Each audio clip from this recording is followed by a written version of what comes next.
Hello friends, जैसे कि आपको पता है कि आपके टीआरई के एग्ज़ाम में सभी प्रश्न जो है कि एनसीईआरटी और एससीईआरटी से डायरेक्टली उठाए जा रहे हैं। ठीक है, तो फ्रेंड्स हम लोग जो है कि एनसीईआरटी और एससीईआरटी बुक से ही प्रैक्टिस कर रहे हैं। और हम लोग फ्रेंड्स प्रैक्टिस कैसे करते हैं, तो ये देखिए यहाँ से फ्रेंड्स, देखिए ये आपका जो है कि प्रश्न है, ये आपका प्रश्न है। और ये प्रश्न जो है कि जहाँ से बनाया गया है वहाँ की चीज़ों को आपके एनसीईआरटी और एससीईआरटी बुक से उन चीज़ों को हाईलाइट कर दिया गया है। ठीक है, ताकि फ्रेंड्स आप जो है कि स्क्रीनशॉट ले लो, तो आप जो है कि रिवाइज बढ़िया तरीके से कर सकते हैं। ठीक है, इससे फ्रेंड्स डायरेक्टली बुक से प्रैक्टिस करने पे ये होता है कि आप फ्रेंड्स उस प्रश्न के एक स्टेप आगे और एक स्टेप पीछे की जानकारी जो है कि ले पाएंगे। ठीक है, तो हिस्ट्री की जो है कि प्रैक्टिस आज की स्टार्ट करते हैं। देखिए, कांग्रेस के किस अधिवेशन में पूर्ण स्वराज की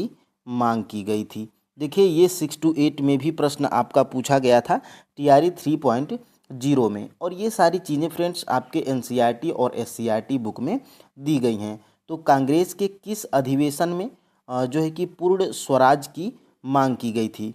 क्या वो कराची का अधिवेशन था, क्या वो दिल्ली का अधिवेशन था, क्या वो लाहौर का 1929 का अधिवेशन था, या उपर्युक्त में से एक से अधिक, या उपर्युक्त में से कोई नहीं। तो फ्रेंड्स कांग्रेस के जो है कि यहाँ पर लाहौर अधिवेशन में पूर्ण स्वराज की मांग की गई थी। ठीक है, तो यहाँ पर फ्रेंड्स आपका जो है कि ऑप्शन नंबर सी बिल्कुल राइट आंसर हो जाएगा। ठीक है, यहाँ पर फ्रेंड्स देख सकते हैं आप, आपके जो है कि एससीईआरटी बुक में यहाँ पर जो है कि दिया गया है। जहाँ से चीज़ें मैं प्रश्न को बनाया हूँ उन चीज़ों को फ्रेंड्स यहाँ पे हाईलाइट भी मैं कर देता हूँ, ताकि फ्रेंड्स आपको एक स्टेप पीछे की जानकारी और एक स्टेप आगे की जानकारी इसमें मिल जाए। देखिए फ्रेंड्स, 1929 में दिसंबर के अंत में कांग्रेस ने अपना वार्षिक अधिवेशन लाहौर शहर में किया था। यह अधिवेशन दो दृष्टियों से महत्वपूर्ण था, क्योंकि जवाहरलाल नेहरू इसके अध्यक्ष थे। तो ये भी एक प्रश्न आपको मिल गया कि कांग्रेस का जो लाहौर वाला अधिवेशन था उसके अध्यक्ष कौन थे, तो जवाहरलाल नेहरू थे। ठीक है, और देखिए इसी में जो है कि पूर्ण स्वराज की मांग और पूर्ण स्वतंत्रता की घोषणा की गई थी। तो यहाँ से फ्रेंड्स आपका ये प्रश्न जो है कि बनाया गया था। ठीक है, देखिए 26 जनवरी 1930 को विभिन्न स्थानों पर राष्ट्रीय ध्वज फहराकर देशभक्ति के गीत गाकर स्वतंत्रता दिवस मनाया गया था। तो यहाँ से फ्रेंड्स ये आपका जो है कि प्रश्न बनाया गया था। आप फ्रेंड्स स्क्रीनशॉट ले लेंगे तो बाद में आप जो है कि रिवाइज कर सकते हैं। ठीक है, और फ्रेंड्स हमें आप जो है कि कमेंट करके ज़रूर बताइएगा कि आपके जो है कि टोटल, देखिए आप हमें कमेंट करके ज़रूर बताइएगा कि आपके टोटल 15 में से कितने प्रश्न सही हो रहे हैं। ठीक है, और अगर जिस प्रश्न का आंसर आपको पता है तो लिखिएगा आप क्वेश्चन, और यहाँ पे जो प्रश्न आप जो है कि देख रहे हैं, मान लीजिए कि 2 नंबर का प्रश्न है, ये आपको पता है तो क्वेश्चन नंबर 2 लिख के आप जो है कि उस आंसर को टाइप करके भी हमें भेज सकते हैं। ठीक है, और आपको कोई भी समस्या हो फ्रेंड्स आप हमें कमेंट बॉक्स में ज़रूर बताइएगा। ठीक है, यहाँ से देखिए, महात्मा गांधी कब जेल से रिहा होकर अपना ध्यान घर में बुने खादी कपड़े को बढ़ावा देने तथा छुआछूत समाप्त करने पर लगाया था। यानी कि महात्मा गांधी जेल से कब रिहा हुए थे, और फ्रेंड्स वो जो है कि अपने घर में ही बुने खादी कपड़े को बढ़ावा दिया था तथा छुआछूत समाप्त करने पर बल दिया था। ठीक है, तो ये आपको जो है कि प्रश्न यहाँ पे पूछा जा रहा है। ठीक है, तो ये फ्रेंड्स देखिए फरवरी 1924 में ये घटना कब की है, तो फरवरी 1924 की घटना है फ्रेंड्स। फरवरी 1924 में महात्मा गांधी जेल से रिहा होते हैं, और जेल से रिहा होने के बाद वो किन बातों पे ध्यान देते हैं, तो घर में बुने खादी कपड़ों को वो बढ़ावा देते हैं और छुआछूत समाप्त करने पर बल लगाते हैं। ठीक है, मतलब ध्यान देते हैं। ठीक है, यहाँ से आपका फ्रेंड्स ऑप्शन नंबर यहाँ से जो है कि ए बिल्कुल राइट आंसर हो जाएगा। देखिए यहाँ से ये घटना कब की है, तो यहाँ से आप जो है कि देख पा रहे होंगे। देखिए यहाँ से महात्मा गांधी, देखिए फरवरी 1924। देखिए फ्रेंड्स बीपीएससी बहुत ही चालाकी से प्रश्न को जो है कि सेट करती है अपने एग्ज़ाम में। तो आपको जो है कि मंथ याद रखना है, अगर सन है तो सन भी आपको याद रखना है, महीने भी याद रखना है। ठीक है, देखिए महात्मा गांधी फरवरी 1924 में जेल से रिहा हो गए, और अब उन्होंने अपना ध्यान घर में बुने कपड़े खादी को बढ़ावा देने तथा छुआछूत को समाप्त करने पर लगाया था अपना ध्यान। तो यहाँ से जो है कि ये प्रश्न आपके एग्जाम में बन सकता है। ठीक है, अब फ्रेंड्स हम लोग जो है कि आगे बढ़ते हैं और अगले प्रश्न पे हम लोग बढ़ते हैं। देखिए, गांधी इरविन समझौता में कौन कौन सी शर्तें रखी गई थी। यानी कि फ्रेंड्स देखिए, ये प्रसिद्ध घटना है गांधी इरविन समझौता।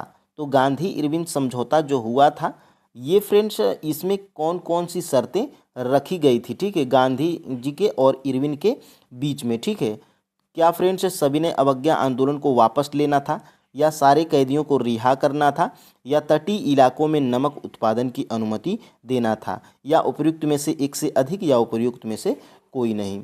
तो फ्रेंड्स देखिए, गांधी इरविन जो समझौता हुआ था, इसमें ये तीनों शर्तें जो है कि रखी गई थी। सविनय अवज्ञा जो है कि आंदोलन को वापस भी लेना था, सारे कैदियों की रिहाई करवानी थी, और तटीय इलाकों में नमक उत्पादन की अनुमति भी देनी थी। ये जो है कि गांधी इरविन समझौते में ये शर्त रखी गई थी। ठीक है, तो ऑप्शन नंबर फ्रेंड्स यहाँ से जो है कि आपका डी बिल्कुल राइट आंसर हो जाएगा, क्योंकि फ्रेंड्स एक से अधिक इसमें सही है। ठीक है, यहाँ से अब जो है कि आप देख पा रहे होंगे, यहाँ से मैं उस चीज़ को हाईलाइट भी किया हूँ। देखिए यहाँ से, देखिए जनवरी 1931 में गांधी जी को जेल से रिहा किया गया। अगले ही महीने वायसराय के साथ उनकी लंबी बैठक हुई।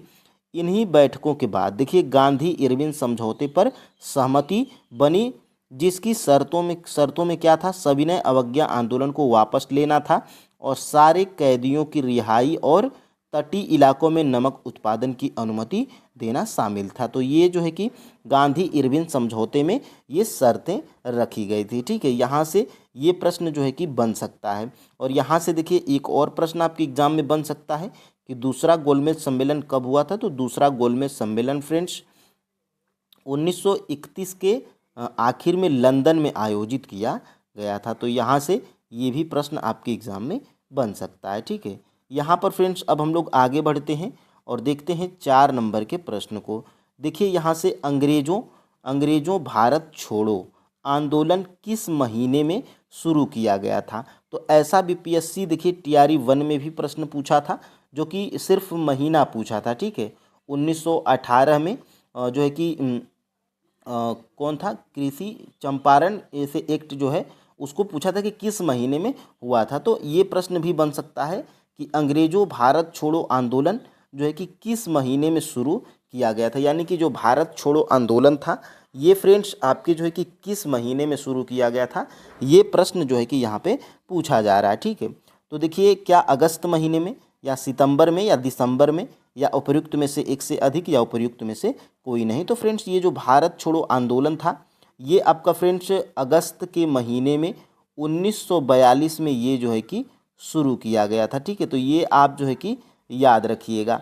ठीक है, यहाँ से ऑप्शन नंबर फ्रेंड्स ए बिल्कुल राइट आंसर हो जाएगा। ठीक है, यहाँ से आप जो है कि देख पा रहे होंगे, देखिए अगस्त 1942 में शुरू हुए आंदोलन को, देखिए अगस्त 1942 में शुरू हुए आंदोलन को अंग्रेजों भारत छोड़ो का नाम दिया गया था। तो यहाँ से जो है कि ये प्रश्न आपके एग्जाम में बन सकता है। और देखिए फ्रेंड्स, मैं टीआरई 1, टीआरई 2 और टीआरई 3 और कैंसिल वाला जो एग्ज़ाम हुआ था, मैं 4 पेपर का एनालिसिस किया हूँ।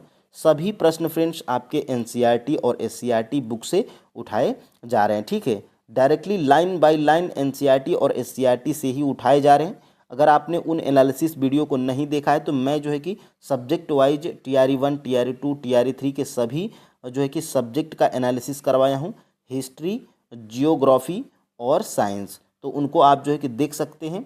और फ्रेंड्स देखिए यहाँ से जो है कि देखिए ये सारे प्रश्न मैं उन्हीं लेवल का बना रहा हूँ जिस तरह के प्रश्न आपके टीआरई 1, टीआरई 2 और टीआरई 3 में पूछे गए हैं। ठीक है, तो यहाँ से फ्रेंड्स आपको जो है कि टेंशन लेने की ज़रूरत बिल्कुल भी नहीं है। बस आप फ्रेंड्स ये छोटी छोटी क्लास है, आप इसको देखते रहिए। देखिए डायरेक्टली प्रश्न यहीं से आपको मिलेंगे। ठीक है, यहाँ से देखिए निम्नलिखित में से कौन से गोलमेज सम्मेलन में गांधी जी ने भाग लिया था। देखिए गांधी जी जो है कि किस गोलमेज सम्मेलन में भाग लिए थे, ये प्रश्न बहुत ही चर्चित है और बहुत से एग्जामों में ये बार बार पूछा जाता है, क्योंकि ये जो गांधी जी से संबंधित गोलमेज सम्मेलन था, ये बहुत ही महत्वपूर्ण था। ठीक है, तो गांधी जी किस गोलमेज सम्मेलन में भाग लिए थे, क्या प्रथम गोलमेज सम्मेलन में, या द्वितीय गोलमेज सम्मेलन में, या तृतीय गोलमेज सम्मेलन में, या उपयुक्त में से एक से अधिक में लिए थे, या उपयुक्त में से कोई नहीं। तो फ्रेंड्स ये जो गांधी जी थे ये द्वितीय गोलमेज सम्मेलन में ये भाग लिए थे। उस टाइम फ्रेंड्स ये महात्मा गांधी भारतीय राष्ट्रीय कांग्रेस के अध्यक्ष भी थे। ठीक है, तो ऑप्शन नंबर फ्रेंड्स यहाँ से जो है कि बी बिल्कुल राइट आंसर हो जाता है। ठीक है, यहाँ से देखिए ये प्रश्न, यहाँ से अगर थोड़ा सा अगर आप नीचे जाएंगे तो देख सकते हैं मैं उस चीज़ को यहाँ पे हाईलाइट भी किया हूँ। देखिए दूसरा गोलमेज सम्मेलन 1931 के आखिर में लंदन में आयोजित हुआ था। उसमें गांधी जी ने कांग्रेस का नेतृत्व कर रहे थे।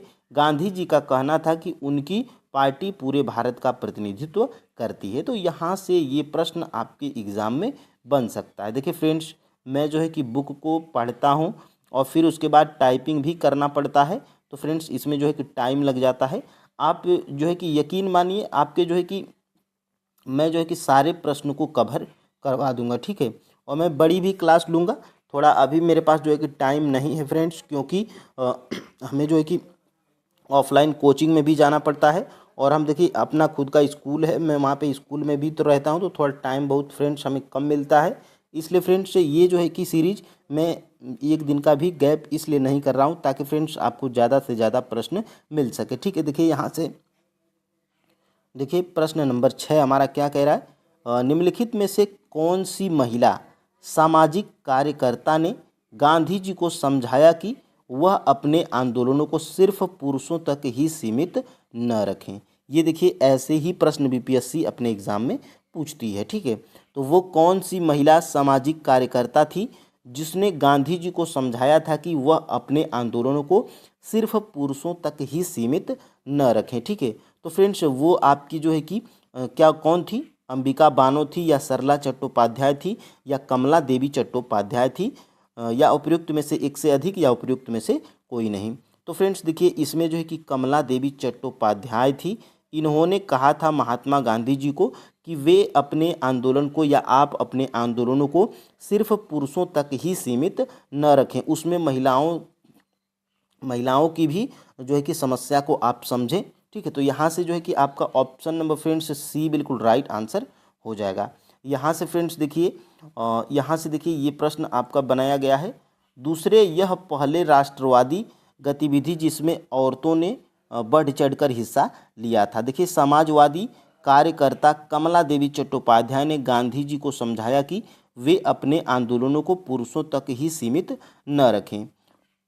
देखिए और देखिए कमला देवी खुद उन असंख्य औरतों में से एक थी जिन्होंने नमक या शराब कानून का उल्लंघन करते हुए सामूहिक गिरफ्तारी दी थी। तो फ्रेंड्स यहाँ से ये प्रश्न आपके एग्जाम में बन सकता है। ठीक है, अब देखिए फ्रेंड्स आगे हम लोग बढ़ते हैं यहाँ से, और 7 नंबर के प्रश्न को हम लोग देखते हैं। देखिए आपके एग्जाम में विद्रोह से प्रश्न एक प्रश्न इसलिए पूछ लेता है क्योंकि बिहार एससीईआरटी बुक में फ्रेंड्स ये जो महत्वपूर्ण जनजाति विद्रोह हैं ये जो है कि फ्रेंड्स उसमें आपके एससीईआरटी बुक में दिए गए हैं। ठीक है, तो देखिए निम्नलिखित में से किस स्थान पर मोपला विद्रोह हुआ था।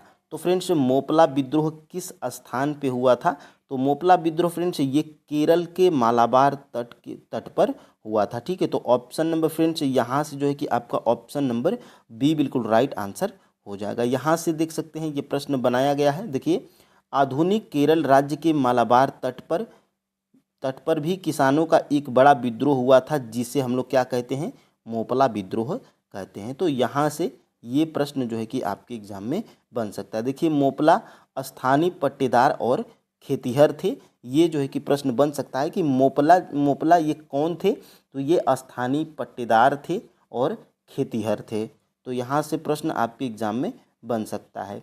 अब देखिए फ्रेंड्स आगे हम लोग बढ़ते हैं यहाँ से, निम्नलिखित में से कौन से सत्याग्रह में सरदार वल्लभ भाई पटेल को सरदार की उपाधि मिली थी। ये भी बहुत ही चर्चित प्रश्न है क्योंकि आपके एनसीईआरटी और एससीईआरटी दोनों में ये प्रश्न ये लाइन दी गई है। तो सरदार वल्लभ भाई पटेल को सरदार की उपाधि किस सत्याग्रह में मिली थी। क्या वो चंपारण सत्याग्रह था, या खेड़ा सत्याग्रह था, या सविनय अवज्ञा आंदोलन सत्याग्रह था, या उपर्युक्त में से एक से अधिक, या उपर्युक्त में से कोई नहीं। तो फ्रेंड्स देखिए बारदौली सत्याग्रह में बारदौली, ठीक है। देखिए बारदौली सत्याग्रह में जो है कि सरदार वल्लभ भाई पटेल को सरदार की उपाधि मिली थी। तो इसमें देखिए बारदौली सत्याग्रह आपकी किसी भी ऑप्शन में नहीं है, तो यहाँ से फ्रेंड्स आपका ऑप्शन नंबर ई बिल्कुल राइट आंसर हो जाएगा, ठीक है। तो ये इस तरह के जो है कि ऑप्शन सेट किए जाते हैं कि आसान प्रश्न भी फ्रेंड्स आपको गलती हो जाते हैं, ठीक है। तो अभी से आपको प्रैक्टिस करने की हैबिट रहेगी, तो आप जो है कि फ्रेंड्स एग्ज़ाम में भी प्रश्न को सही कर पाएंगे। यहाँ से देखिए यहाँ से बारदौली सत्याग्रह, देखिए फरवरी 1928 में इसी प्रकार गुजरात के सूरत जिले के बारदौली ताल्लुक में भी लगान वृद्धि के खिलाफ किसानों में असंतोष की भावना जागृत हुई थी। देखिए इसमें वल्लभ भाई पटेल की निर्णायक भूमिका रही। इसी अवसर पर सरदार भी कहलाए थे, ठीक है। तो वहाँ की महिलाएं इनको सरदार की उपाधि दी थी, ये आपको जो है कि जानकारी होना चाहिए, ठीक है। अब देखिए आगे बढ़ते हैं। कांग्रेस के किस अधिवेशन में चंपारण के ही एक किसान नेता राजकुमार शुक्ल ने महात्मा गांधी जी को बिहार आने का निमंत्रण दिया था? तो ये भी प्रश्न आपके एग्जाम में बन सकता है। ये सब फ्रेंड्स देखिए टॉप लेवल के प्रश्न हैं, क्योंकि आपके बिहार एससीईआरटी और एनसीईआरटी बुक में दिए गए हैं, ठीक है। तो कांग्रेस के किस अधिवेशन में चंपारण के ही एक किसान नेता राजकुमार शुक्ल ने महात्मा गांधी जी को बिहार आने का निमंत्रण दिया था? तो फ्रेंड्स वो आपका लखनऊ अधिवेशन था, 1916 में हुआ था। और इसी में जो है कि ये किसान नेता कौन थे? राजकुमार शुक्ल थे। इन्होंने महात्मा गांधी जी को बिहार आने का निमंत्रण दिया था या बिहार बुलाया था। बिहार किस लिए बुलाया था? तो बिहार की जो है कि समस्याओं को समझने के लिए महात्मा गांधी जी को बिहार आने का निमंत्रण दिया था। किस अधिवेशन में? तो 1916 के लखनऊ अधिवेशन में। यहाँ पे फ्रेंड्स देखिए अंबिका चरण मजूमदार ये लखनऊ अधिवेशन के अध्यक्ष थे। यहाँ पर ये भी जानकारी आपको पता होनी चाहिए। यहाँ पर फ्रेंड्स आप जो है कि देख पा रहे होंगे, देखिए यहाँ से देखिए इस समय, देखिए इसी समय देखिए नीलहों के इस अत्याचार से चंपारण के किसान त्रस्त थे। इसी समय 1916 में कांग्रेस के लखनऊ अधिवेशन में चंपारण के ही एक किसान नेता राजकुमार शुक्ल ने सबका ध्यान इस समस्या की ओर आकृष्ट कराया था तथा महात्मा गांधी से चंपारण आने का अनुरोध किया था। क्यों किया था? तो ये जो नील किसानों का जो अत्याचार था या त्रस्त थे, इस समस्या को समझने के लिए महात्मा गांधी जी को राजकुमार शुक्ल ने बिहार आने का अनुरोध किया था, ठीक है। तो यहाँ से ये प्रश्न आपके एग्जाम में बन सकता है। अब फ्रेंड्स आगे हम लोग बढ़ते हैं। नील की खेती 3 कठिया, देखिए यहाँ पे फ्रेंड्स 3 कठिया होगा। तो नील की जो खेती थी 3 कठिया पद्धति में किसानों को अपनी भूमि के कितने हिस्से पर नील का उत्पादन करना आवश्यक कर दिया गया था? तो देखिए फ्रेंड्स 3/20 हिस्से पर, 3/20 हिस्से पर फ्रेंड्स ये जो है कि इसमें नील की खेती करना आवश्यक कर दिया गया था। और देखिए नील की खेती करने से जो है कि ये किसान क्यों भागते थे? क्योंकि ये जो नील की खेती होती थी फ्रेंड्स उसमें जो है कि खेत की जो है कि उर्वरता को कम करती थी, ठीक है। तो इसीलिए ये जो है कि ये बहुत बड़ी समस्या हो गई थी। और ये जो है कि इसमें जो है कि कितना % हिस्से पर? तो 3/20 हिस्से पर नील की खेती करना आवश्यक कर दिया गया था। इसी से वो जो है कि परेशान थे। अब देखिए फ्रेंड्स आगे हम लोग बढ़ते हैं और यहाँ से देख लेते हैं। देखिए यहाँ से 3 कठिया व्यवस्था प्रचलित थी। देखिए विशेषकर बिहार में नीलहेगारों द्वारा 3 कठिया पद्धति प्रचलित थी, जिसमें किसानों को अपनी भूमि के 3/20 हिस्से पर नील की खेती करनी होती थी। यह सामान्यतः सबसे उपजाऊ भूमि होती थी। और देखिए किसान नील की खेती नहीं करना चाहते क्योंकि इसमें भूमि की उर्वरता कम हो जाती थी, ठीक है। तो ये जो है कि और देखिए यद्यपि 1908 में 3 कठिया व्यवस्था में कुछ सुधार लाने की कोशिश की गई थी, परंतु इसमें किसानों की गिरती हुई हालत में कोई परिवर्तन नहीं हुआ था। तो यहाँ से जो है कि प्रश्न आपके एग्जाम में फ्रेंड्स बन सकता है, आप जो है कि स्क्रीनशॉट ले सकते हैं। यहाँ पर अब हम लोग आगे बढ़ते हैं। देखिए बिहार के गया जिले में किस महिला ने चौकीदारी कर के विरुद्ध आंदोलन चलाया था? आपने देखा होगा TRE 1 हो या TRE 2 हो या TRE 3 हो, बिहार स्पेशल के 3 या 4 प्रश्न देखने को मिलते हैं।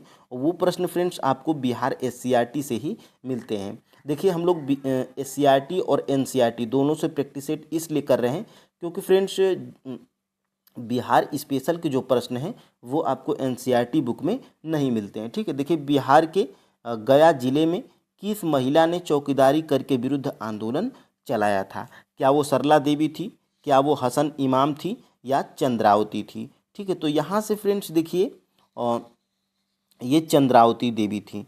चंद्रावती देवी जो है कि वो महिला थी जिन्होंने बिहार के गया जिले में चौकीदारी करके विरुद्ध आंदोलन चलाया था। ठीक है, तो ऑप्शन नंबर फ्रेंड्स यहाँ से जो है कि सी बिल्कुल राइट आंसर हो जाएगा। यहाँ से अब हम लोग आगे बढ़ते हैं और यहाँ से देखिए बिहार में आंदोलन का प्रसार। देखिए यहाँ से प्रश्न आपके एग्जाम में बन सकता है और एक प्रश्न में देखिए आपको कितने प्रश्न मिलते हैं। देखिए बिहार में समुद्र तट नहीं होने के कारण चौकीदारी कर के विरुद्ध आंदोलन प्रारंभ हुआ था। देखिए सिवान जिले में चौकीदारी कर विरोधी आंदोलन का नेतृत्व कौन किए थे? गंगा प्रसाद राय। तो ये भी प्रश्न बन सकता है कि चौकीदारी कर का विरोध जो है कि सिवान जिले से किसने किया था? तो गंगा प्रसाद राय थे। और देखिए यहाँ से देखिए विदेशी वस्त्रों के बहिष्कार में पटना जिला के स्त्रियों ने बढ़ चढ़कर हिस्सा लिया था और इसका नेतृत्व श्रीमती हसन इमाम ने की थी। ठीक है, जिसे विंध्यवासिनी देवी ने आगे बढ़ाया था। और गया में देखिए चंद्रावती देवी थी। तो ये जो है कि देखिए चंद्रावती देवी ने चौकीदारी कर का विरोध जो है कि किया था कहाँ से? गया से। ठीक है, तो यहाँ से आपको 3-4 प्रश्न देखने को मिलेंगे और इनको जो है कि आपको माइंड में रखना है। अब देखिए फ्रेंड्स आगे हम लोग बढ़ते हैं और यहाँ से 12 नंबर के प्रश्न को हम लोग देखते हैं। देखिए बिहार की किस जनजाति ने कांग्रेस के गया अधिवेशन में भाग लिया था? ये आपका जो है कि टीआरई 1 का प्रीवियस ईयर का प्रश्न है और ये भी आपके जो है कि एससीईआरटी बुक से ही पूछा गया था, ये आपको एनसीईआरटी में नहीं मिलेगा। बिहार की किस जनजाति ने कांग्रेस के गया अधिवेशन में भाग लिया था? तो ये फ्रेंड्स उरांव जनजाति थी जिसने बिहार के गया अधिवेशन में, कांग्रेस के गया अधिवेशन में जो है कि भाग ली थी। कौन जनजाति? तो उरांव जनजाति। ऑप्शन नंबर फ्रेंड्स यहाँ से बी बिल्कुल राइट आंसर हो जाता है। यहाँ पर आप जो है कि देख पा रहे होंगे, यहाँ से देखिए जो गया अधिवेशन हुआ था वो इसी के आसपास हुआ था। देखिए छोटा नागपुर क्षेत्र के उरांव के बीच भी वैसा ही विद्रोह भड़का था, परंतु यह आंदोलन अहिंसक था जो 1914 से 20 तक चला था। तो ये फ्रेंड्स देखिए ये जो गया अधिवेशन हुआ था ये आपका इसी के आसपास हुआ था और उसमें जो है कि बढ़ चढ़कर उरांव जनजाति गया अधिवेशन में भाग ली थी। ठीक है, यहाँ से देख सकते हैं ये प्रश्न आपका जो है कि पूछा गया था टीआरई 1 में, जिसका फाइनल आंसर की के साथ में इसमें ऑप्शन नंबर जो है कि आपका ये राइट आंसर था। तो इसलिए मैंने इसको यहाँ पे दिखा दिया कि आपको पता होना चाहिए कि किस तरह के प्रश्न आपके एग्जाम में पूछे जा रहे हैं। ठीक है, यहाँ से देखिए बीजी तिलक को यानी बाल गंगाधर जो तिलक थे, बीजी तिलक को राजद्रोह के आरोप में कितने साल की जेल हुई थी? ये भी जो है कि इम्पोर्टेंट हो जाता है क्योंकि बहुत से एग्जामों में पूछा जाता है, क्योंकि ये आपके एससीईआरटी बुक में, एनसीईआरटी बुक में दोनों में दी गई है। तो बीजी तिलक को राजद्रोह के आरोप में कितने साल की जेल हुई थी? तो फ्रेंड्स 6 साल की जेल हुई थी। ऑप्शन नंबर यहाँ से फ्रेंड्स बी बिल्कुल राइट आंसर हो जाएगा। ठीक है, तो यहाँ से ये प्रश्न आप जो है कि देख पा रहे होंगे, यहाँ से आपके क्लास 8th की बिहार एससीईआरटी बुक में दिया गया है। देखिए तिलक को राजद्रोह के आरोप में फंसाकर 6 वर्षों की कारावास की सज़ा दी गई थी। तो यहाँ से प्रश्न आपके एग्जाम में बन सकता है। ठीक है, अब देखिए फ्रेंड्स आगे हम लोग बढ़ते हैं और यहाँ से बिहार के सपूत बैकुंठ शुक्ल को फांसी कब दी गई थी? देखिए बैकुंठ शुक्ल जो है कि बिहार के महान क्रांतिकारियों में से एक थे। ठीक है, तो बिहार के सपूत बैकुंठ शुक्ल को फांसी कब दी गई थी? तो ये प्रश्न जो है कि आपके एग्जाम में बन सकता है। क्या नवंबर 1931 में इनको फांसी दी गई थी बैकुंठ शुक्ल को? क्या जून 1782 में, या मई 1934 में? तो फ्रेंड्स देखिए मई 1934 में बिहार के सपूत बैकुंठ शुक्ल को फांसी दी गई थी। ठीक है, तो यहाँ से ऑप्शन नंबर यहाँ से सी बिल्कुल राइट आंसर हो जाएगा। अब इसको हम लोग देखते हैं तो देखिए बिहार के एक क्लास 8th की बिहार एससीईआरटी बुक में दिया गया है और इनके बारे में पूरा दे दिया गया है। ठीक है, यहाँ से देखिए बिहार के सपूत ने भगत सिंह की हत्या के जिम्मेदार को मार डाला था और ये बैकुंठ शुक्ल के बारे में है। देखिए कौन सी चीज़ें यहाँ पे हाईलाइट की गई हैं, तो बैकुंठ शुक्ल का जन्म 1910 में मुजफ्फरपुर अब वैशाली के जलालपुर गांव में हुआ था। ठीक है, इन्होंने 1930 के सविनय अवज्ञा आंदोलन में सक्रिय रूप से भाग लिया था। इन्हें गिरफ्तार कर कहाँ पर रखा गया था, तो पटना के कैंप जेल में रखा गया था। देखिए 1931 में गांधी इरविन समझौते के बाद अन्य सत्याग्रहियों के साथ रिहा किए गए। कौन, तो बैकुंठ शुक्ल। ठीक है, और देखिए बाद में हिंदुस्तान सोशलिस्ट रिपब्लिकन आर्मी के संपर्क में आकर क्रांतिकारी बन गए थे। कौन, तो बैकुंठ शुक्ल। अब देखिए 1930 में, देखिए यहाँ से इसने 1930 में भगत सिंह, राजगुरु तथा सुखदेव के खिलाफ गवाही दी, जिसके कारण जो है कि उन्हें फांसी की सज़ा मिली थी। देखिए और यहाँ से देखिए, यहाँ से बैकुंठ शुक्ल 6 जुलाई 1933 को सोनपुर हाजीपुर पुल के पास पुलिस दल द्वारा गिरफ्तार किए गए थे। तो ये भी कहाँ पर गिरफ्तार किए गए थे, ये भी देख सकते हैं। और यहाँ से देखिए सत्र न्यायालय में बैकुंठ शुक्ल को फांसी की सज़ा दी गई और उच्च न्यायालय ने भी सज़ा बरकरार रखी। फलतः 14 मई 1934 को गया जेल में फांसी दी गई थी। तो यहाँ से पूरी जानकारी आपको मिल गई है। और फ्रेंड्स अब हम लोग आगे बढ़ते हैं। देखिए पूर्ण स्वराज प्रस्ताव में 26 जनवरी 1930 को किस नदी पर स्वतंत्रता दिवस मनाया गया था, ये भी जो है कि आपका इम्पोर्टेंट प्रश्न है और एग्ज़ाम में आपके बन सकता है कि पूर्ण स्वराज प्रस्ताव जब हुआ था तो उस समय 26 जनवरी 1930 को जो स्वतंत्रता दिवस मनाया गया था वो किस नदी पर मनाया जो है कि गया था। क्या सिंधु नदी थी, झेलम नदी या हुगली नदी, या उपयुक्त में से एक से अधिक, या उपयुक्त में से कोई नहीं। तो देखिए फ्रेंड्स रावी नदी पर, ठीक है, रावी नदी पर जो है कि पूर्ण स्वराज जब प्रस्तावित हुआ था तो 26 जनवरी जो है कि 1930 को रावी नदी पर स्वतंत्रता दिवस मनाया गया था। तो रावी नदी फ्रेंड्स आपका किसी भी ऑप्शन में नहीं है, तो आपका यहाँ से ऑप्शन नंबर जो है कि ई बिल्कुल राइट आंसर हो जाएगा। कौन सा, ऑप्शन नंबर ई। ठीक है, तो यहाँ से ये प्रश्न आपने देख लिया। अब देखिए फ्रेंड्स ये भी लाइन आपके क्लास 8th की बिहार SCRT बुक में दी गई है। देखिए 26 जनवरी, यहाँ पे देखिए इसी दशक के अंतिम में जवाहरलाल नेहरू की अध्यक्षता में पूर्ण स्वराज का प्रस्ताव भी पारित किया गया।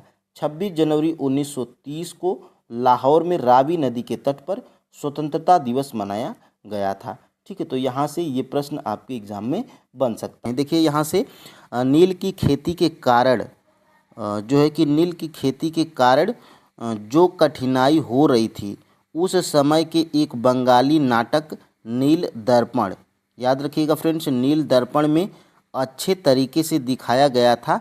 इस पुस्तक के लेखक कौन थे, यानी कि नील दर्पण पुस्तक के लेखक कौन थे, ये जो है कि प्रश्न हमारा बन रहा है। ठीक है, तो नील दर्पण पुस्तक के लेखक कौन थे, स्वामी सहजानंद, या बंकिम चंद्र चटर्जी, या दीनबंधु मित्र। तो फ्रेंड्स देखिए नील दर्पण जो है कि ये नील दर्पण, ये इसके लेखक कौन थे, दीनबंधु मित्र थे। ऑप्शन नंबर फ्रेंड्स यहाँ से सी बिल्कुल राइट आंसर हो जाएगा। ठीक है, अब देखिए फ्रेंड्स आगे हम लोग बढ़ते हैं। यहाँ से दूसरा प्रश्न भी देख लेते हैं। नील दर्पण का अंग्रेजी में अनुवाद किसने किया था। देखिए फ्रेंड्स ये सारी चीज़ें आपके SCRT बिहार के SCRT बुक में दी गई हैं। ठीक है, और NCERT बुक में भी दी गई हैं। यहाँ पर देखिए नील दर्पण का अंग्रेजी में अनुवाद किसने किया था। तो फ्रेंड्स नील दर्पण का अंग्रेजी में अनुवाद माइकल मधुसूदन दत्त के द्वारा किया गया था। तो ऑप्शन नंबर फ्रेंड्स यहाँ से जो है कि ए बिल्कुल राइट आंसर हो जाएगा। अब फ्रेंड्स ये दोनों प्रश्न आपके देखिए यहाँ से ये क्लास 8th की हिस्ट्री की SCRT की बुक है, बिहार SCRT की। इसमें देखिए दिया गया है नील दर्पण। यहाँ से फ्रेंड्स देखिए दिया गया है, देखिए नील दर्पण में देखिए नील की खेती के कारण किसानों को जो कठिनाई हो रही थी, उस समय के एक बंगाली नाटक नील दर्पण बड़े अच्छे तरीके से दिखाया गया। इस पुस्तक के लेखक कौन है, दीनबंधु मित्र थे। तो यहाँ से फ्रेंड्स एक प्रश्न को कैप्चर करिए और देखिए 1860 में यह पुस्तक बिना किसी लेखक के नाम से छपी थी, ताकि अंग्रेज़ों के गुस्से को उन्हें झेलना नहीं पड़े। देखिए इसमें उसकी खराब नीति का बखान किया गया था। देखिए इस पुस्तक का अंग्रेजी में अनुवाद माइकल मधुसूदन दत्त के द्वारा किया गया था। तो एक प्रश्न आपका यहाँ से बना था और एक प्रश्न आपका यहाँ से बना था। तो फ्रेंड्स ये सारी चीज़ें आपके बिहार SCRT बुक में दी गई हैं, ठीक है। अब देखिए फ्रेंड्स यहाँ से और भी है। देखिए यहाँ से एक नील किसान गुलुक चौधरी नाटक का पात्र अपने साथी किसान से कहता है, क्या कहता है कि यहाँ पर देखिए कि मैं अब नील की खेती नहीं करूँगा, चाहे इसके लिए मुझे जेल ही क्यों न जाना पड़े। भीख मांगकर खा लूँगा, अगर सरकार ने ज़्यादा तंग किया तो गांव को छोड़ दूँगा, लेकिन अब नील की खेती नहीं करूँगा। तो ये यहाँ से जो है कि प्रश्न आपका बनाया गया था। अब फ्रेंड्स हम लोग जो है कि आगे बढ़ते हैं। दक्कन विद्रोह कब हुआ था? देखिए फ्रेंड्स, विद्रोह से एक या दो प्रश्न आपको जरूर देखने को मिलते हैं बिहार के एग्ज़ाम में, ठीक है, बिहार टीचर के एग्ज़ाम में। तो दक्कन का विद्रोह फ्रेंड्स कब हुआ था, ये प्रश्न आपका बनाया गया है, ठीक है। तो दक्कन का विद्रोह फ्रेंड्स जो है कि 1875 ईस्वी में ये जो है कि बनाया गया था। ऑप्शन नंबर यहाँ से फ्रेंड्स सी बिल्कुल राइट आंसर हो जाएगा। दक्कन विद्रोह 1875 ईस्वी में हुआ था। अब देखिए इस विद्रोह के बारे में यहाँ पर थोड़ा सा यहाँ पे देखेंगे, जानकारी लेंगे। देखिए 1875 का दक्कन विद्रोह, देखिए महाराष्ट्र के पूना और अहमदानगर जिले में 1875 में किसानों के गुस्से ने बड़े पैमाने पर उपद्रव भड़काया था। तो ये जो है कि 1875 का दक्कन विद्रोह है, ठीक है। इन क्षेत्रों में रैयतवाड़ी प्रणाली लागू थी। यह किसान लगान की ऊंची दर के कारण परेशान थे। समय पर लगान चुकाने के लिए वे महाजनों से ऊंचे ब्याज दर पर पैसा लेते थे और इस तरह वे उनके चंगुल में जीवन भर के लिए फंस जाते थे। इस विद्रोह में किसानों ने महाजनों को अपना निशाना बनाया। तो ये जो है कि प्रश्न यहाँ से बना था। अब देखिए फ्रेंड्स, अब हम लोग आगे बढ़ते हैं यहाँ से। देखिए इंडियन एसोसिएशन की स्थापना किसने की थी? तो फ्रेंड्स अगर आपको देखिए प्रश्न का आंसर अगर पता है तो आप लिखिएगा कमेंट बॉक्स में क्वेश्चन नंबर 4 जो आपको पता हो, क्वेश्चन नंबर 4, 5, 1 जो पता हो आपको पहले से, तो क्वेश्चन नंबर लिख के और जो है कि आप उसका सही जो है कि राइट आंसर लिख दीजिएगा। जैसे 4 का जो आपको सही लगे वो आप हमें कमेंट करके जरूर देखिए फ्रेंड्स, मैं सभी कमेंट को पढ़ता हूँ और कमेंट का जो है कि रिप्लाई देने का जो है कि प्रयास करता हूँ, ठीक है। देखिए इंडियन एसोसिएशन की स्थापना किसने की थी? तो इंडियन एसोसिएशन की स्थापना क्या महादेव गोविंद रनाडे ने की थी, या सुरेंद्र नाथ बनर्जी के द्वारा, या सिराज गोपालचारी के द्वारा, या उपयुक्त में से एक से अधिक, या उपयुक्त में से कोई नहीं? तो ये फ्रेंड्स इंडियन एसोसिएशन की स्थापना सुरेंद्र नाथ बनर्जी के द्वारा की गई थी। ऑप्शन नंबर फ्रेंड्स यहाँ से जो है कि बी बिल्कुल राइट आंसर हो जाएगा, ठीक है। यहाँ से देखिए ये प्रश्न आपका यहाँ से बनाया गया है। इससे पहले एक और प्रश्न देख लेते हैं। देखिए मद्रास महाजन सभा का गठन कब हुआ था? तो ये भी जो है कि प्रश्न बन सकता है, आपके SCRT बुक में दिया गया है। मद्रास महाजन सभा का गठन कब हुआ था? तो फ्रेंड्स मद्रास महाजन सभा का गठन आपके जो है कि 1884 में किया गया था। ऑप्शन नंबर फ्रेंड्स बी यहाँ से राइट आंसर हो जाएगा, ठीक है। अब देखिए इन दोनों प्रश्नों को आप देखेंगे तो SCRT में क्या दिया गया, देखिए भारत के महत्वपूर्ण शुरुआती राजनीतिक संगठन, इसमें फ्रेंड्स देखिए यहाँ पे दिया गया है।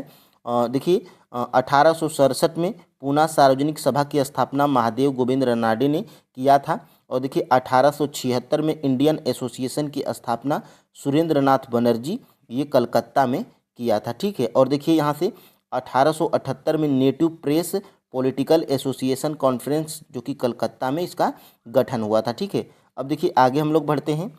अखिल भारतीय सम्मेलन देखिए 1883 में सुरेंद्र नाथ बनर्जी के द्वारा किया गया था, ठीक है।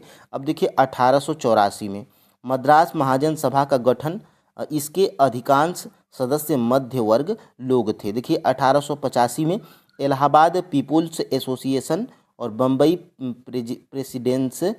प्रेसिडेंट एसोसिएशन सदस्यों के संस्थानों के सदस्य भी मध्यवर्गीय लोग थे। और ये देखिए आपकी भारतीय राष्ट्रीय कांग्रेस की स्थापना जो कि TRE 3.0 री एग्जाम PRT में पूछा गया था, इसकी स्थापना 1885 में की गई थी, ठीक है। अब देखिए फ्रेंड्स, अब हम लोग आगे बढ़ते हैं। यहाँ से देख लेते हैं वर्नाक्यूलर प्रेस एक्ट के माध्यम से क्या किया गया था। यानी कि वर्नाक्यूलर जो ये प्रेस एक्ट था, इसके द्वारा जो है कि क्या लागू किया गया था या इसका उद्देश्य क्या था। तो वर्नाक्यूलर प्रेस एक्ट का फ्रेंड्स उद्देश्य ये था कि अंग्रेजी समाचार पत्रों पर प्रतिबंध लगाया गया था, ये भी सही है, और भारतीय भाषा के समाचार पत्रों पर प्रतिबंध लगाया गया था। ठीक है, तो यहाँ से इसका right answer friends option number यहाँ से जो है कि डी बिल्कुल राइट आंसर हो जाएगा। और देखिए फ्रेंड्स, अगर आपको जो है कि एक बार और बता दें, यहाँ से इस प्रश्न को आप देखेंगे तो आपको ये लगेगा कि सिर्फ आपका ऑप्शन नंबर बी सही है। देखिए, देसी भाषा वर्नाक्यूलर प्रेस एक्ट 1878 में हुआ था, ठीक है, के द्वारा भारतीय भाषाओं में छपने वाले अखबारों पर प्रतिबंध लगा दिया गया था। तो यहाँ से फ्रेंड्स मैं जो है कि आपको ये कहूँगा कि आप जो है कि देखिए, ये मैं फाइनल आंसर की के साथ में बता रहा हूँ। ये प्रश्न आपका बीपीएससी 39वीं बीपीएससी प्री में ये प्रश्न पूछा गया था। तो इसमें सिर्फ आप जो है कि ऑप्शन नंबर बी को ही ट्रिक करेंगे, क्योंकि भारतीय भाषाओं के समाचार पत्रों पर ही प्रतिबंध लगाया गया था। ठीक है, अब देखिए फ्रेंड्स, आगे हम लोग बढ़ते हैं और यहाँ से देख लेते हैं। यहाँ से देखिए, पोखरण 1 परमाणु परीक्षण किस प्रधानमंत्री के कार्यकाल में हुआ था। तो फ्रेंड्स देखिए, पोखरण में 2 बार परमाणु परीक्षण किया गया है, पोखरण 1 और पोखरण 2। ठीक है, तो 2 बार परीक्षण हुआ है। तो ये जो पोखरण जो पहला वाला जो परीक्षण हुआ था, यह किस प्रधानमंत्री के कार्यकाल में हुआ था। देखिए फ्रेंड्स, ये पोखरण 1 परमाणु परीक्षण और पोखरण 2 परमाणु परीक्षण, ये दोनों जो है कि आपके SCERT बुक में दिया गया है। ठीक है, तो ये जो है कि फ्रेंड्स आपका जो है कि इंदिरा गांधी के कार्यकाल में हुआ था। पोखरण जो पहला वाला परमाणु परीक्षण हुआ था, ये जो है कि आपके इंदिरा गांधी के कार्यकाल में हुआ था। ठीक है, तो ऑप्शन नंबर फ्रेंड्स यहाँ से ए बिल्कुल राइट आंसर हो जाएगा। देखिए यहाँ से पोखरण 1 और पोखरण 2 दोनों का जो है कि चित्र सहित आपके बिहार SCERT बुक में हिस्ट्री में दिया गया है। देखिए, पोखरण 1 परमाणु परीक्षण इंदिरा गांधी की सरकार में 1974 में, तो 1974 सन भी आप याद रखिएगा। और यहाँ से देखिए पोखरण 2 देखिएगा, यहाँ से परमाणु परीक्षण वाजपेयी जी की सरकार में 1998 में किया गया था। तो ये आप जो है कि यहाँ से इन दोनों चीज़ों को देख सकते हैं। ठीक है, अब देखिए फ्रेंड्स, आगे हम लोग बढ़ते हैं। यहाँ से इटली का एकीकरण किन राष्ट्रवादी नेताओं के सहयोग से पूर्ण हुआ था। यानी कि फ्रेंड्स, ये भी आपके जो है कि बिहार SCERT बुक में दिया गया है। इटली का एकीकरण, फ्रांस का एकीकरण और जर्मनी का एकीकरण। तो ये जो है कि प्रश्न यहाँ से बनता है। ठीक है, देखिए, इटली का एकीकरण किन राष्ट्रवादी नेताओं के सहयोग से पूर्ण हुआ था। तो फ्रेंड्स इसका जो है कि राइट आंसर क्या है, ऑप्शन नंबर डी है। ठीक है, क्योंकि फ्रेंड्स मेजनी, कावूर और गैरीबाल्डी, ये तीनों राष्ट्रवादी नेताओं के सहयोग से इटली का एकीकरण पूर्ण हुआ था। ठीक है, तो ऑप्शन नंबर यहाँ से डी। और यहाँ से आप जो है कि देख पा रहे होंगे, मैं उस चीज़ को हाईलाइट भी करके दिखाता हूँ। तो यहाँ से देखिए, 1871 तक इटली का एकीकरण मेजनी, कावूर और गैरीबाल्डी जैसे राष्ट्रवादी नेताओं एवं विक्टर एमेनुअल जैसे शासक के योगदान के कारण पूर्ण हुआ था। तो ये भी आप जो है कि यहाँ से देख पा रहे होंगे। ठीक है, अब देखिए फ्रेंड्स, आगे हम लोग बढ़ते हैं। यहाँ से देखते हैं, ब्रिटिश सरकार ने साइमन कमीशन का गठन कब किया था। देखिए फ्रेंड्स, बीपीएससी एग्जैक्ट पूछती है, कुछ में तो महीने भी पूछ देती है। तो आप जो है कि इसमें मार्च नवंबर जिसमें हुआ है, सन के साथ आप याद रखिएगा, सन और महीने दोनों को आपको याद रखना है। ठीक है, तो ब्रिटिश सरकार ने साइमन कमीशन का गठन कब किया था। तो साइमन कमीशन, ब्रिटिश सरकार ने साइमन कमीशन का गठन जो है कि नवंबर 1927 में किया था। ऑप्शन नंबर फ्रेंड्स यहाँ से जो है कि बी बिल्कुल राइट आंसर हो जाएगा। ठीक है, एग्जैक्ट आपको पता रखना है महीने के साथ में। यहाँ पे देख पा रहे होंगे, मैं हाईलाइट भी किया हूँ। यहाँ से देखिए, परंतु समय से पूर्व ही नवंबर 1927 में ब्रिटिश सरकार ने इंडियन स्टैट्यूटरी कमीशन का गठन किया, जिसे आमतौर पर साइमन कमीशन कहा जाता है। तो साइमन कमीशन को हम लोग देखिए इंडियन स्टैट्यूटरी कमीशन जो है कि नाम से भी जानते हैं। ठीक है, तो नवंबर 1927 में इसका जो है कि गठन किया गया था। ये आप जो है कि एग्जैक्ट याद रखेंगे। और ये प्रश्न फ्रेंड्स आपके जो है कि TRE 3.0 6 to 8 में ये प्रश्न आपका पूछा गया था। अब देखिए, आगे हम लोग बढ़ते हैं। कांग्रेस पार्टी ने all India trade union Congress, AITUC short है, देखिए कांग्रेस ने all India trade union Congress की स्थापना कब की थी, ठीक है। तो ये जो है कि क्या 30 अक्टूबर 1921, 30 नवंबर 1920, 31 अक्टूबर 1920 या उपयुक्त में से एक से अधिक या उपयुक्त में से कोई नहीं, ठीक है। तो कांग्रेस पार्टी ने all India trade union Congress AITUC की स्थापना फ्रेंड्स की थी आपकी 31 अक्टूबर 1920 को, ठीक है। तो 31 अक्टूबर 1920 को आप यहाँ पे याद रखिएगा। ऑप्शन नंबर फ्रेंड्स यहाँ से जो है कि सी बिल्कुल राइट आंसर हो जाएगा। फ्रेंड्स आप इन चीज़ों को अगर याद रखते हैं तो देख लीजिएगा डायरेक्टली प्रश्न ये आपके जो है कि TRE 4.0 में पूछे जाएंगे, ठीक है। अब देखिए आगे हम लोग बढ़ते हैं और यहाँ से इसी चीज़ को देख लेते हैं जो चीज़ें हाईलाइट की गई हैं।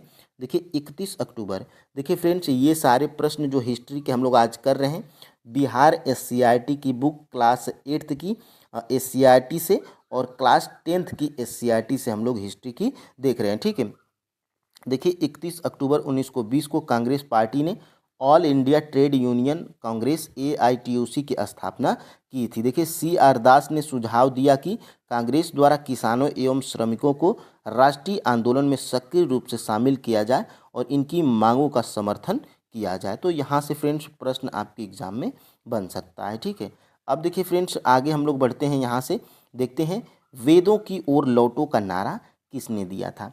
तो फ्रेंड्स ये जो आपके महान व्यक्तित्व हैं इनके नारा से भी एक प्रश्न पूछता है और मुझे ये वेदों की ओर लौटो का एक नारा ये किसने दिया था, ये मुझे बिहार SCRT बुक में मिला था, ठीक है। तो वेदों की ओर लौटो का नारा फ्रेंड्स ये आपके दयानंद सरस्वती के द्वारा जो है कि दिया गया था, ठीक है। दयानंद सरस्वती के द्वारा दिया गया था। तो ऑप्शन नंबर फ्रेंड्स यहाँ से जो है कि बी बिल्कुल राइट आंसर हो जाएगा। अब देख लेते हैं यहाँ से आपके बिहार SCRT बुक में कहाँ पर दिया गया है। तो देखिए बम्बई में स्वामी दयानंद सरस्वती ने आर्य समाज की स्थापना कर वेदों की ओर लौटो का नारा दिया था। तो ये प्रश्न आपके एग्जाम में बन सकता है। अब फ्रेंड्स आगे हम लोग बढ़ते हैं। देखिए निम्नलिखित में से किसने कांग्रेस को हिंदुओं की पार्टी कहकर संबोधित किया था। देखिए थोड़ा टाइपिंग में मिस्टेक हो गया है। देखिए प्रश्न का मतलब ये है कि किसने, निम्नलिखित में से किसने कांग्रेस को हिंदुओं की पार्टी कहकर संबोधित किया था, ठीक है। तो हिंदुओं की पार्टी कहकर कांग्रेस को किसने संबोधित किया था, क्या लॉर्ड कर्जन ने, क्या विलियम हंटर ने या लॉर्ड डफरिन ने, ठीक है। तो यहाँ से फ्रेंड्स ये आपके लॉर्ड डफरिन के द्वारा कहा गया शब्द था और लॉर्ड डफरिन क्या कहा था कि कांग्रेस हिंदुओं की पार्टी है, ठीक है। तो ऑप्शन नंबर यहाँ से फ्रेंड्स सी बिल्कुल राइट आंसर हो जाएगा। अब इसको हम लोग देख लेते हैं यहाँ से एक और प्रश्न, कांग्रेस समाजवादी दल की स्थापना कब की गई थी। ये आपके 6 to 8 में ये प्रश्न पूछा गया था और PRT में भी ये प्रश्न आपका पूछा गया था। तो कांग्रेस समाजवादी दल की स्थापना फ्रेंड्स 1934 ईस्वी में की गई थी। ऑप्शन नंबर फ्रेंड्स यहाँ से जो है कि बी बिल्कुल राइट आंसर हो जाएगा, ठीक है। यहाँ से इन दोनों प्रश्नों को अगर हम लोग देखेंगे तो यहाँ से देखिए सबसे पहले कांग्रेस समाजवादी दल की स्थापना, देखिए महीने सहित आप याद रखिएगा, अक्टूबर 1934 में, ठीक है। हालांकि 1931 में बिहार समाजवादी दल की स्थापना जयप्रकाश बाबू ने कर दिया था। तो यहाँ से दोनों चीज़ों को आप याद रख सकते हैं, ठीक है। अब देखिए फ्रेंड्स यहाँ से यह फूट डालो और शासन करो की नीति चरम पर थी। यही कारण था कि 1887 में ही लॉर्ड डफरिन ने कांग्रेस को हिंदुओं की पार्टी कहकर संबोधित किया था। तो ये आप जो है कि याद रख सकते हैं। यहाँ से देखिए प्रश्न आपका बनाया गया था। अब देखिए फ्रेंड्स आगे हम लोग बढ़ते हैं, गदर पार्टी की स्थापना कब और किसने की थी। ये भी प्रश्न आपके 6 to 8 में पूछा गया था TRE 3.0 में। तो गदर पार्टी की स्थापना फ्रेंड्स कब की गई थी और किसके द्वारा की गई थी, ये प्रश्न जो है कि पूछा जा रहा है। क्या फ्रेंड्स लाला हरदयाल 1913 में की गई थी, या सोहन सिंह भाकना के द्वारा 1916 में की गई थी, या चंद्रशेखर आज़ाद के द्वारा 1918 में गदर पार्टी की स्थापना की गई थी, या उपयुक्त में से एक से अधिक या उपयुक्त में से कोई नहीं। तो फ्रेंड्स गदर पार्टी की स्थापना लाला हरदयाल के द्वारा 1913 में की गई थी। ऑप्शन नंबर फ्रेंड्स यहाँ से ए बिल्कुल राइट आंसर हो जाएगा, ठीक है। अब देख सकते हैं इसको आपके जो है कि बिहार SCRT के बुक में कहाँ पर दिया गया है, तो देखिए लाला हरदयाल का यहाँ पे चित्र भी बना कर दिया गया है, देख सकते हैं आप लोग। देखिए यहाँ से लाला हरदयाल के प्रयास से 1913 में गदर पार्टी को स्थापित कर भारत में सशस्त्र क्रांति का प्रयास किया। तो लाला हरदयाल के द्वारा जो है कि गदर पार्टी की स्थापना की गई थी 1913 में। ठीक है, यहाँ से एक प्रश्न बना है। और देखिए एक और प्रश्न देख लेते हैं। तिलक और एनी बेसेंट ने किस देश से प्रेरित होकर भारत में होम रूल लीग आंदोलन प्रारंभ किया था? तो फ्रेंड्स ये आपका जो है कि देखिए सभी को पता है कि होम रूल लीग आंदोलन से संबंधित कौन है?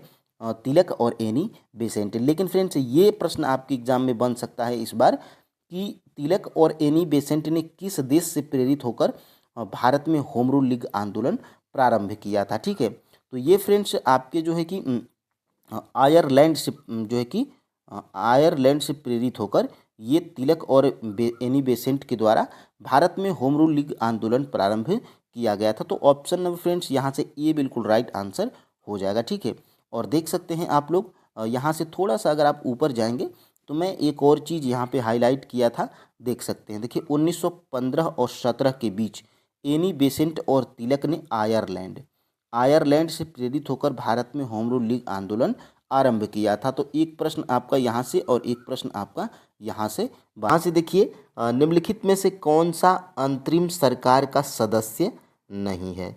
देखिए फ्रेंड्स अंतरिम सरकार से प्रश्न पूछा गया था, जैसे कि आपने टीआरई 1 में देखा होगा कि पूछा था कि जगजीवन राम जो है कि जो जगजीवन राम थे वो अंतरिम सरकार में उनके पास कौन सा मंत्रालय था? तो फ्रेंड्स श्रम मंत्रालय था। तो अंतरिम सरकार से भी प्रश्न आपके जो है कि एग्ज़ाम में बन रहा है। तो देखिए फ्रेंड्स अंतरिम सरकार का जो है कि सदस्य नहीं था। तो फ्रेंड्स देखिए वो कौन सा सदस्य नहीं था? तो मोहम्मद अली जिन्ना या जॉन मथाई या जगजीवन राम, या उपयुक्त में से एक से अधिक या उपयुक्त में से कोई नहीं। तो फ्रेंड्स ये जो मोहम्मद अली जिन्ना था ये फ्रेंड्स आपके अंतरिम सरकार का सदस्य नहीं था। ठीक है, ऑप्शन नंबर जो है कि यहाँ से ए बिल्कुल राइट आंसर हो जाएगा। अब देखिए कौन कौन से लोग सदस्य थे, यहाँ पर हम लोग उनको भी देख लेते हैं। देखिए ये आपके जो है कि अंतरिम सरकार के सदस्य हैं। ठीक है, यहाँ से आप जो है कि देख पा रहे होंगे फ्रेंड्स, यहाँ से देखिए बलदेव सिंह, जॉन मथाई, सी राजगोपालचारी, जवाहरलाल नेहरू, लियाकत अली खान और देखिए वल्लभ भाई पटेल और आई चुंद्रीगर और आसफ अली और यहाँ पे देखिए CH भाभा और देखिए जगजीवन राम, गजनफर अली खान, राजेंद्र प्रसाद और अब्दुल निस्तर, ये क्या थे? आपके अंतरिम सरकार के सदस्य थे। ठीक है, तो यहाँ पे ये 1946 वाली जो अंतरिम सरकार थी उसमें ये सभी सदस्य थे। अब देखिए फ्रेंड्स आगे हम लोग बढ़ते हैं। यहाँ से देखिए उद्देश्य प्रस्ताव कब पारित किया गया था? देखिए फ्रेंड्स उद्देश्य प्रस्ताव कब पारित किया गया था? क्या 16 दिसंबर 1947 को या 15 अगस्त 1947 को या 13 दिसंबर 1946 को या उपयुक्त में से एक से अधिक या उपयुक्त में से कोई नहीं। तो ये फ्रेंड्स जो उद्देश्य प्रस्ताव था ये जो है कि 13 जो है कि दिसंबर 1946 को पारित हुआ था। ठीक है, तो ऑप्शन नंबर यहाँ से जो है कि आपका सी बिल्कुल राइट आंसर हो रहा है। ठीक है, ऑप्शन नंबर सी। यहाँ से फ्रेंड्स इसको भी देख लेते हैं। यहाँ से देखिए 13 दिसंबर 1946 को यहाँ से देखिए जवाहरलाल नेहरू ने संविधान सभा के सामने उद्देश्य प्रस्ताव पेश किया था। तो फ्रेंड्स देखिए ये भी प्रश्न बन सकता है कि उद्देश्य प्रस्ताव जो है कि किसने पेश किया था? तो ये जो है कि जवाहरलाल नेहरू के द्वारा पेश किया गया था। कब? 13 दिसंबर 1946 को। ठीक है, ये आप जो है कि याद रखिएगा। और हम लोग आगे बढ़ते हैं। देखिए मुस्लिम लीग द्वारा प्रत्यक्ष कार्यवाही दिवस का ऐलान कब किया गया था? सारे प्रश्न फ्रेंड्स आपके NCERT और SCERT बुक से यहाँ पे कंप्लीट कराए जा रहे हैं और ये देखिए यहीं से जो है कि प्रश्न आपके एग्जाम में बनता भी है। ठीक है, देखिए मुस्लिम लीग द्वारा प्रत्यक्ष कार्यवाही दिवस का ऐलान कब किया गया था?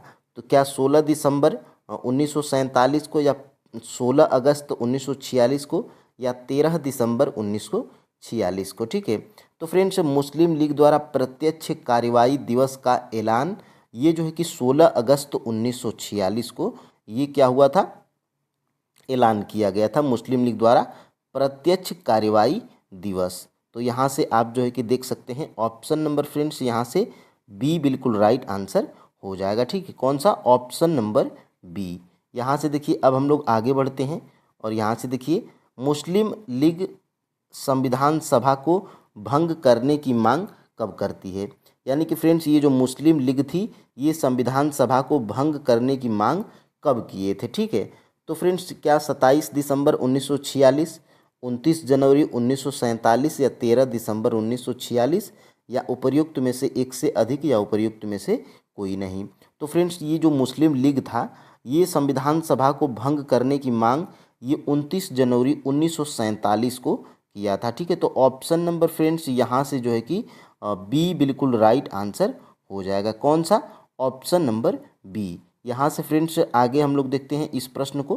तो देखिए ये आपकी काल रेखा है, आप इसको स्क्रीनशॉट ले सकते हैं और देखिए मैं उस चीज़ को हाईलाइट किया हूँ जहाँ से प्रश्न को बनाया हूँ। ऐसी बात नहीं है, ये भी प्रश्न आपके एग्जाम में यहाँ से बन सकता है। ठीक है, देखिए 16 अगस्त ये 1946 है और देखिए मुस्लिम लीग द्वारा प्रत्यक्ष कार्यवाही दिवस का ऐलान किया गया था। तो यहाँ से प्रश्न बनाया गया था और देखिए यहाँ से देखिए 29 जनवरी 1947 को मुस्लिम लीग संविधान सभा को भंग करने की मांग करती है।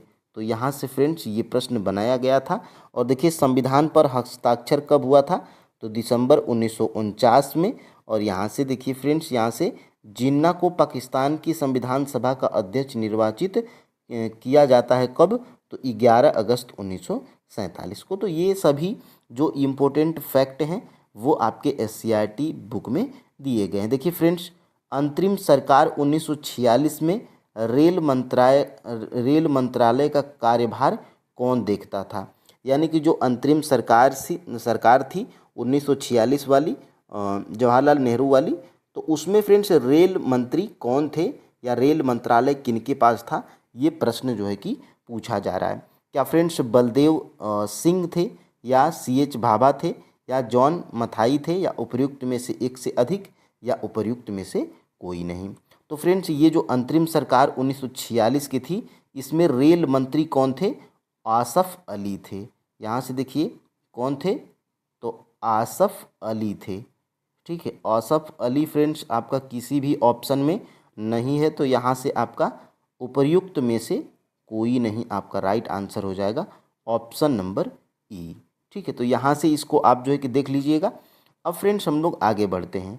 यहाँ से देखिए निम्नलिखित में से कौन नेहरू की अंतरिम सरकार 1946 में वित्त मंत्री था। देखिए फ्रेंड्स 1946 में जो अंतरिम सरकार थी नेहरू वाली, जवाहरलाल नेहरू वाली, तो फ्रेंड्स इसमें वित्त मंत्री कौन था, तो वित्त मंत्री फ्रेंड्स देखिए आपके लियाकत अली खान थे। कौन थे, तो लियाकत अली खान थे। ऑप्शन नंबर फ्रेंड्स यहाँ से जो है कि बी बिल्कुल राइट आंसर हो जाएगा। यहाँ से देखिए एक नज़र में यहाँ पे ये आपके जो है कि ये TRE 1 में ये प्रश्न जो है कि पूछा गया था। देखिए TRE 1 PRT में जवाहरलाल नेहरू की अस्थायी सरकार में श्रम मंत्री कौन थे, तो ये थे फ्रेंड्स जगजीवन राम थे और यहीं से ये प्रश्न जो है कि आपका बना था।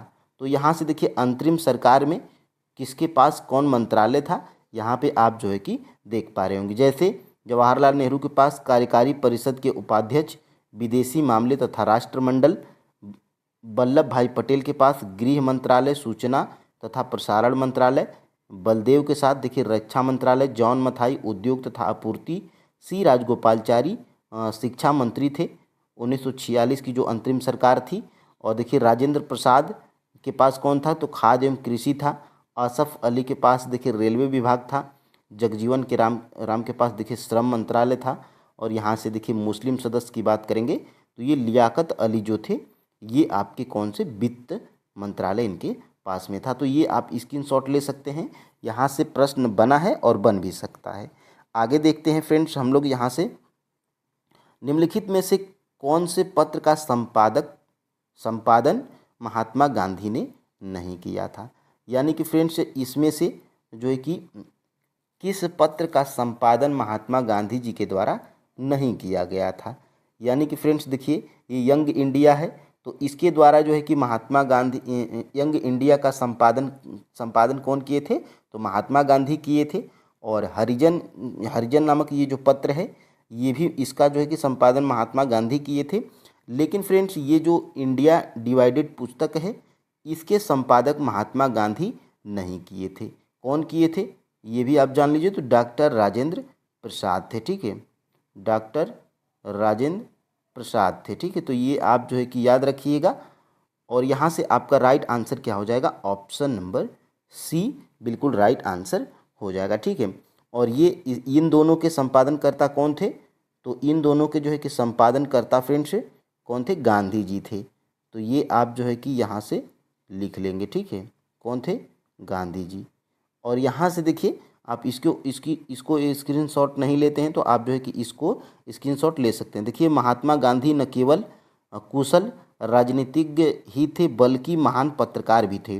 गांधी जी ने यंग इंडिया तथा हरिजन के माध्यम से अपने विचारों एवं राष्ट्रवादी आंदोलन का प्रचार किया। तो महात्मा गांधी, यंग इंडिया, हरिजन, ये दोनों पत्रिकाएं महात्मा गांधी जी की हैं। ठीक है, और ये फ्रेंड्स आपकी SCERT बुक में दी गई है। ठीक है, तो यहाँ से भी प्रश्न आपके एग्ज़ाम में बन सकता है।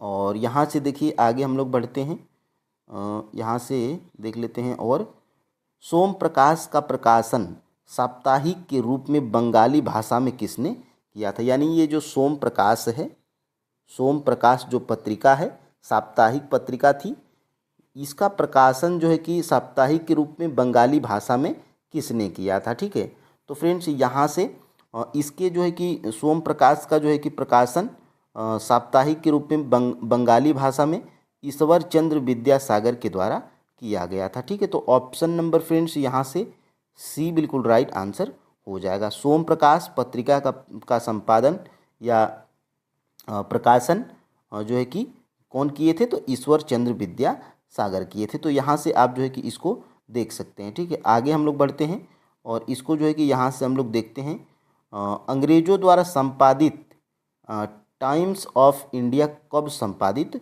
हुई थी। यानी कि अंग्रेजों द्वारा जो संपादित ये टाइम्स ऑफ इंडिया, ये कब संपादित की गई थी, ये जो है कि प्रश्न पूछा जा रहा है। जैसे कि आपने देखा था TRE 3 में क्या पूछ दिया था, तो आनंद मठ का प्रकाशन कब किया गया था, तो 1882 में। ठीक है, तो ऐसे प्रश्न आपके एग्जाम में बन रहे हैं, तो यहाँ से भी प्रश्न बन सकता है। ठीक है, तो अंग्रेजों द्वारा संपादित टाइम्स ऑफ इंडिया जो है कि कब संपादित हुई थी, तो ये फ्रेंड्स आपकी 1861 में संपादित हुई थी। ऑप्शन नंबर यहाँ से जो है कि सी बिल्कुल राइट आंसर हो जाएगा।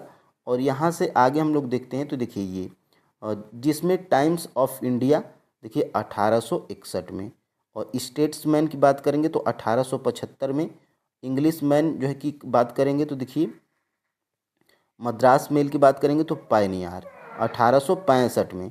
और यहाँ से देखिए 1858 में ईश्वर चंद्र विद्यासागर ने सोम प्रकाश का प्रकाशन साप्ताहिक के रूप में बंगाली भाषा में प्रारंभ किया था। तो यहाँ से ये प्रश्न आपके एग्जाम में बन सकता है। और यहाँ से आगे हम लोग बढ़ते हैं। देखिए यहाँ से किस पत्र ने वर्नाक्यूलर प्रेस एक्ट से बचने के लिए रातों रात अपनी भाषा को बदल दिया था। ये भी बहुत ही चर्चित प्रश्न है, आपके एग्जाम में बन सकता है। और ये आपके बिहार SCERT की बुक में हिस्ट्री में ये दिया गया है। ठीक है, देखिए किस पत्र ने वर्नाक्यूलर प्रेस एक्ट से बचने के लिए रातों रात अपनी भाषा को बदला था, तो फ्रेंड्स वो था आपका अमृत बाजार पत्रिका। ठीक है, तो ऑप्शन नंबर यहाँ से जो है कि सी बिल्कुल राइट आंसर हो जाएगा।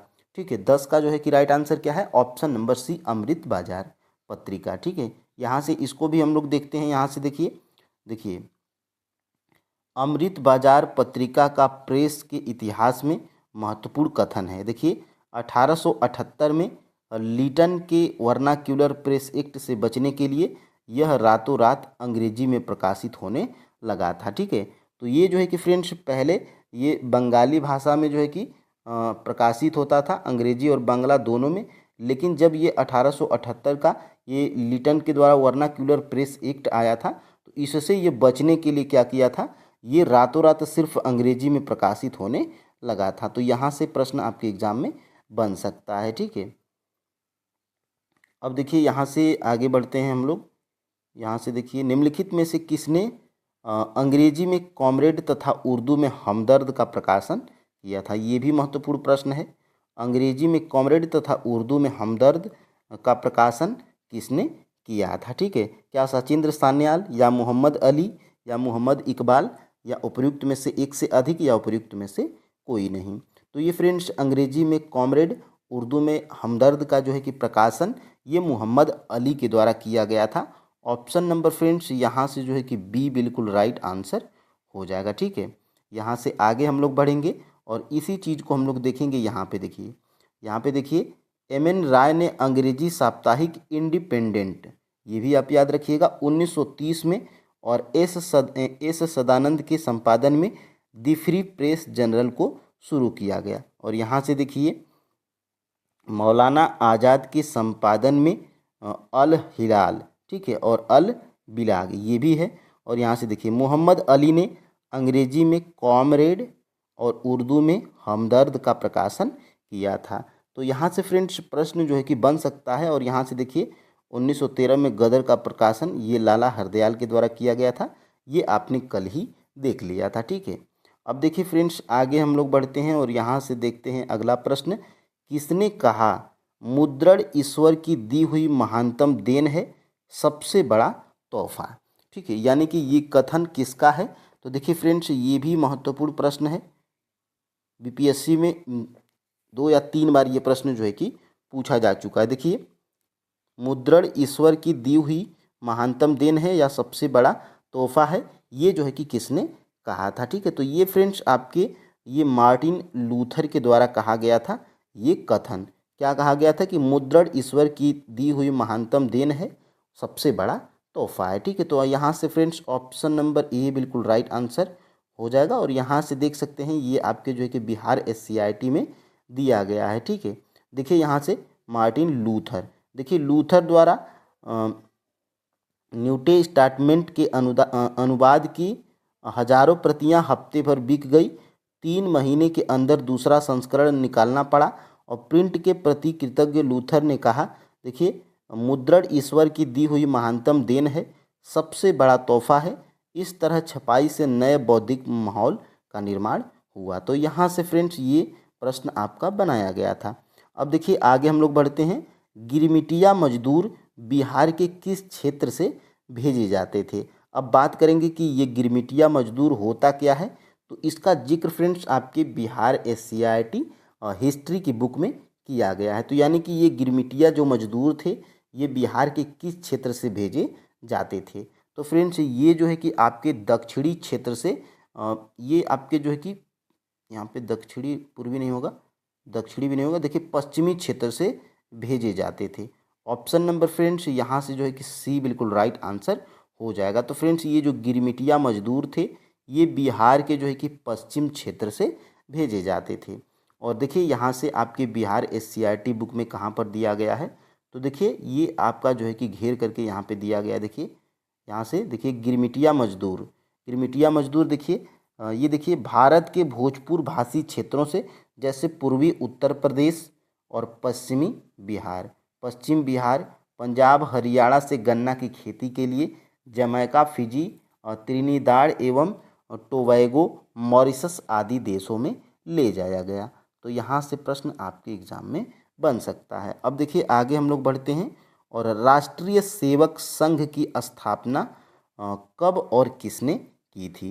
देखिए राष्ट्रीय सेवक संघ की स्थापना कब और किसने की थी, ये जो है कि आपका प्रश्न बन रहा है। ठीक है, तो ये फ्रेंड्स आपके जो है कि 1925 के KV हेडगेवार या 1928 में लालचंद के द्वारा या 1926 में चित्तरंजन दास के द्वारा या उपयुक्त में से एक से अधिक या उपयुक्त में से कोई नहीं। तो फ्रेंड्स राष्ट्रीय सेवक संघ की स्थापना ये जो है कि 1925 में KV हेडगेवार के द्वारा किया गया था। तो ऑप्शन नंबर फ्रेंड्स यहाँ से ए बिल्कुल राइट आंसर हो जाएगा। ठीक है, और यहाँ से आप जो है कि देख पा रहे होंगे देखिए बाल गंगाधर के अनुयायी श्री के बी हेडगेवार ने 1925 में नागपुर में राष्ट्रीय सेवक संघ की स्थापना की, जिसका मुख्य उद्देश्य भारतीय हिंदू नवयुवकों को अनुशासित एवं चारित्रिक रूप से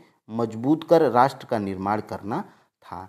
तो यहाँ से आपके एग्ज़ाम में प्रश्न बन सकता है। ठीक है, अब देखिए फ्रेंड्स, आगे हम लोग बढ़ते हैं। यहाँ से अंकोर वाट का मंदिर कहाँ स्थित है। देखिए फ्रेंड्स, मैं ऐसे ही ये प्रश्न नहीं बनाया हूँ, क्योंकि अंकोर वाट का ये जो मंदिर है, ये फ्रेंड्स इसका चित्र आपके बिहार SCERT की बुक में हिस्ट्री में दिया गया है। तो ये जो अंकोर वाट का मंदिर है, ये फ्रेंड्स कहाँ पर स्थित है, तो ये आपका कंबोडिया देश में स्थित है। ठीक है, तो ऑप्शन नंबर यहाँ से बी बिल्कुल राइट आंसर हो जाएगा। अब आप लोग यहाँ से देख सकते हैं, ये देखिए आपका जो है कि ये अंकोर वाट का मंदिर है, और देखिए दूसरी तरफ लाओस कंबोडिया पर भारतीय संस्कृति का प्रभाव था।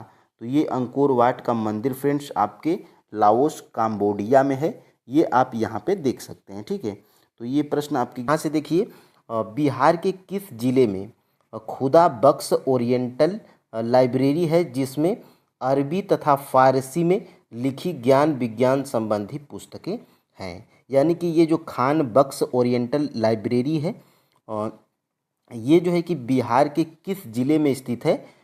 जिस ये लाइब्रेरी में फ्रेंड्स अरबी तथा फारसी में लिखी ज्ञान विज्ञान की प्रसिद्ध पुस्तकें अवेलेबल हैं। ठीक है, तो इसका क्या राइट आंसर होगा, कौन सा जिला होगा, क्या वो गया होगा, या पश्चिमी चंपारण होगा, या पटना होगा, या उपर्युक्त में से एक से अधिक, या उपर्युक्त में से कोई नहीं। तो यहाँ पर फ्रेंड्स देखिए पटना आपका राइट आंसर हो जाएगा, ऑप्शन नंबर सी।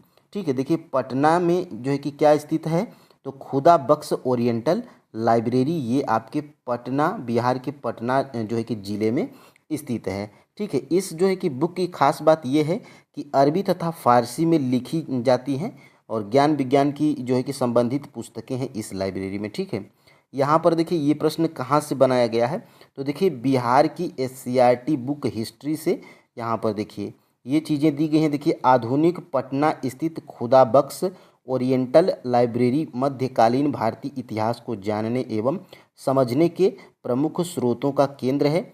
इसमें अरबी तथा फारसी में लिखी ज्ञान विज्ञान के संबंधी ऐसी पुस्तकें हैं। ठीक है, जिसमें मध्ययुगीन इतिहास और संस्कृति के बारे में मौलिक जानकारी प्राप्त होती है। ठीक है, तो यहाँ से ये प्रश्न जो है कि आपका बनाया गया था, और ये प्रश्न आपके SCERT बुक में दिया गया है, तो बिल्कुल ये पूछा जा सकता है। ठीक है, यहाँ पर फ्रेंड्स 2 नंबर का देखिए प्रश्न क्या है, निम्नलिखित में से कल्हड़ कौन सी रचना है जिसमें कश्मीर के इतिहास का वर्णन किया गया है।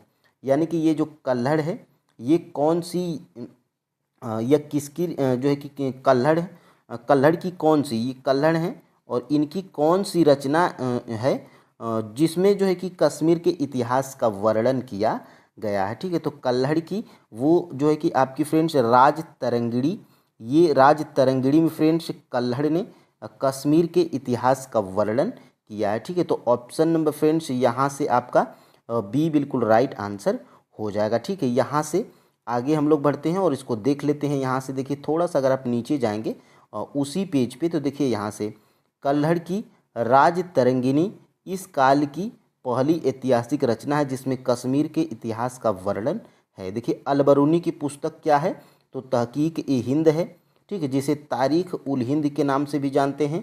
और यहाँ से देखिए आगे हम लोग बढ़ते हैं, ये देखिए यहाँ से आगे हम लोग बढ़ते हैं। देखिए जियाउद्दीन बर्नी की प्रसिद्ध पुस्तक क्या है, तारीख ए फिरोज शाही, तो ये भी आपको जो है कि याद रखना है। और देखिए अबुल फजल की प्रसिद्ध पुस्तक क्या है, अकबरनामा। तो यहाँ से फ्रेंड्स देखिए अकबरनामा में क्या है, अकबर के शासनकाल का प्रशासन एवं राजनीतिक का चित्रण है। इसमें अतिरिक्त और भी कई पुस्तकें इस काल की जानकारी के प्रमुख हैं। ठीक है, तो ये आप जो है कि यहाँ से आपके बिहार SCERT की बुक में दिया गया है। देखिए फ्रेंड्स बहावी 3 नंबर का प्रश्न हमारा क्या कह रहा है, बहावी आंदोलन के प्रमुख नेता कौन थे।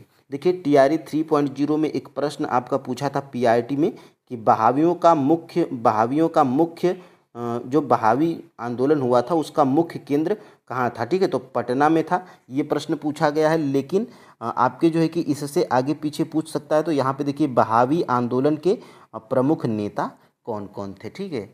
तो बहावी आंदोलन के फ्रेंड्स प्रमुख नेता थे आपके, देखिए कौन कौन थे। तो लियाकत अली थे, ठीक है। यहाँ पे नहीं, विलायत अली थे और इनायत अली थे। ये दोनों फ्रेंड्स भाई थे। बहावी आंदोलन के प्रमुख नेता कौन थे? विलायत अली और इनायत अली। तो इसमें से फ्रेंड्स आपका राइट आंसर क्या हो जाएगा?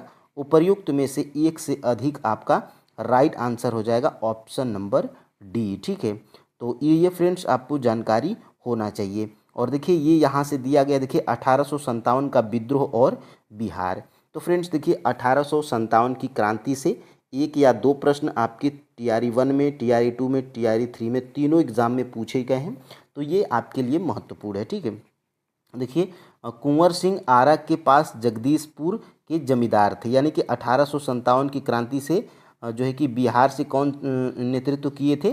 तो ये बाबू कुंवर सिंह, ठीक है। बाबू कुंवर सिंह क्या थे?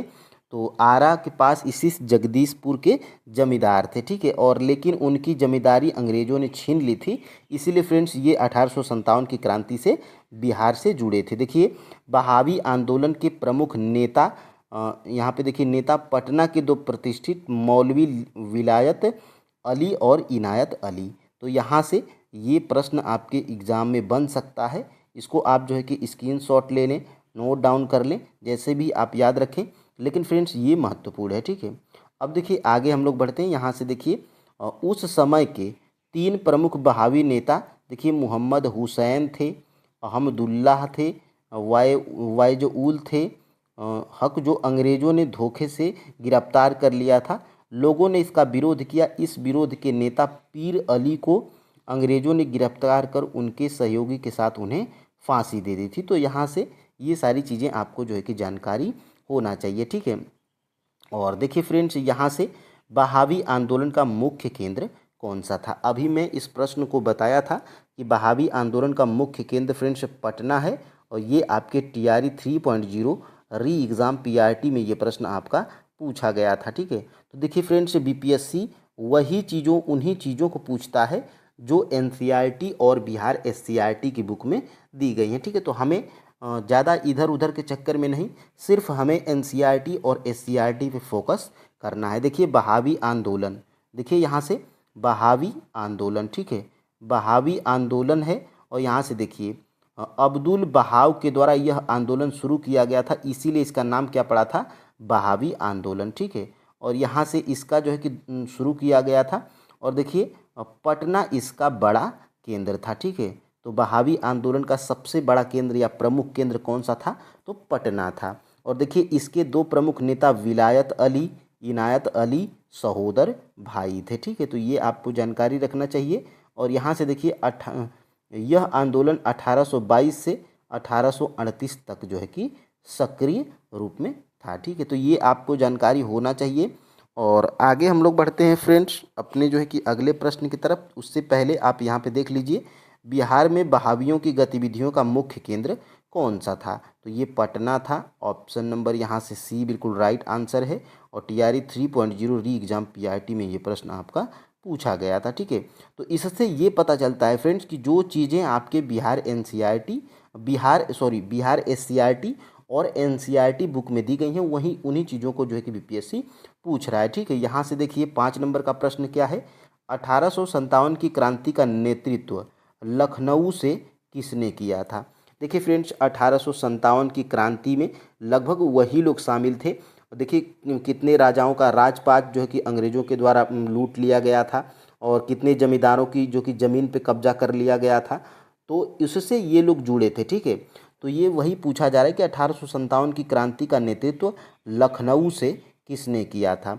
तो लखनऊ से फ्रेंड्स क्या पेशवा बाजीराव द्वितीय के द्वारा, या बेगम हजरत महल के द्वारा, या लियाकत अली के द्वारा, या उपर्युक्त में से एक से अधिक, या उपर्युक्त में से कोई नहीं, ठीक है। तो ये बेगम हजरत महल के द्वारा फ्रेंड्स 1857 की क्रांति में लखनऊ से नेतृत्व किया गया था। किनके द्वारा? तो बेगम हजरत महल के द्वारा, ठीक है। तो ऑप्शन नंबर फ्रेंड्स यहाँ से बी बिल्कुल राइट आंसर हो जाएगा। अब इसको हम लोग आगे बढ़ के देख लेते हैं। यहाँ से देखिए मैं उन चीज़ों को चूँकि हाईलाइट भी किया हूँ, और सबसे पहले यहाँ से हम लोग जो है कि देख पा रहे हैं, यहाँ से देखिए यहाँ से क्या दिया गया है। लखनऊ में बेगम हजरत महल जिनके राज्य अवध के अंग्रेजों ने हड़प लिया था, देखिए यहाँ से विद्रोह का नेतृत्व कर रही थी। तो लखनऊ से कौन थी? बेगम हजरत महल थी। और कानपुर की बात करेंगे तो देखिए हाईलाइट किया गया है, कानपुर में मराठों के आखिरी पेशवा बाजीराव द्वितीय के दत्तक पुत्र नाना साहब ने इसका नेतृत्व किया था। तो ये आप जो है कि देख पा रहे होंगे। और ये आगे हम लोग बढ़ते हैं और देखते हैं हम लोग विद्रोह का एक बड़ा केंद्र झांसी था, ठीक है।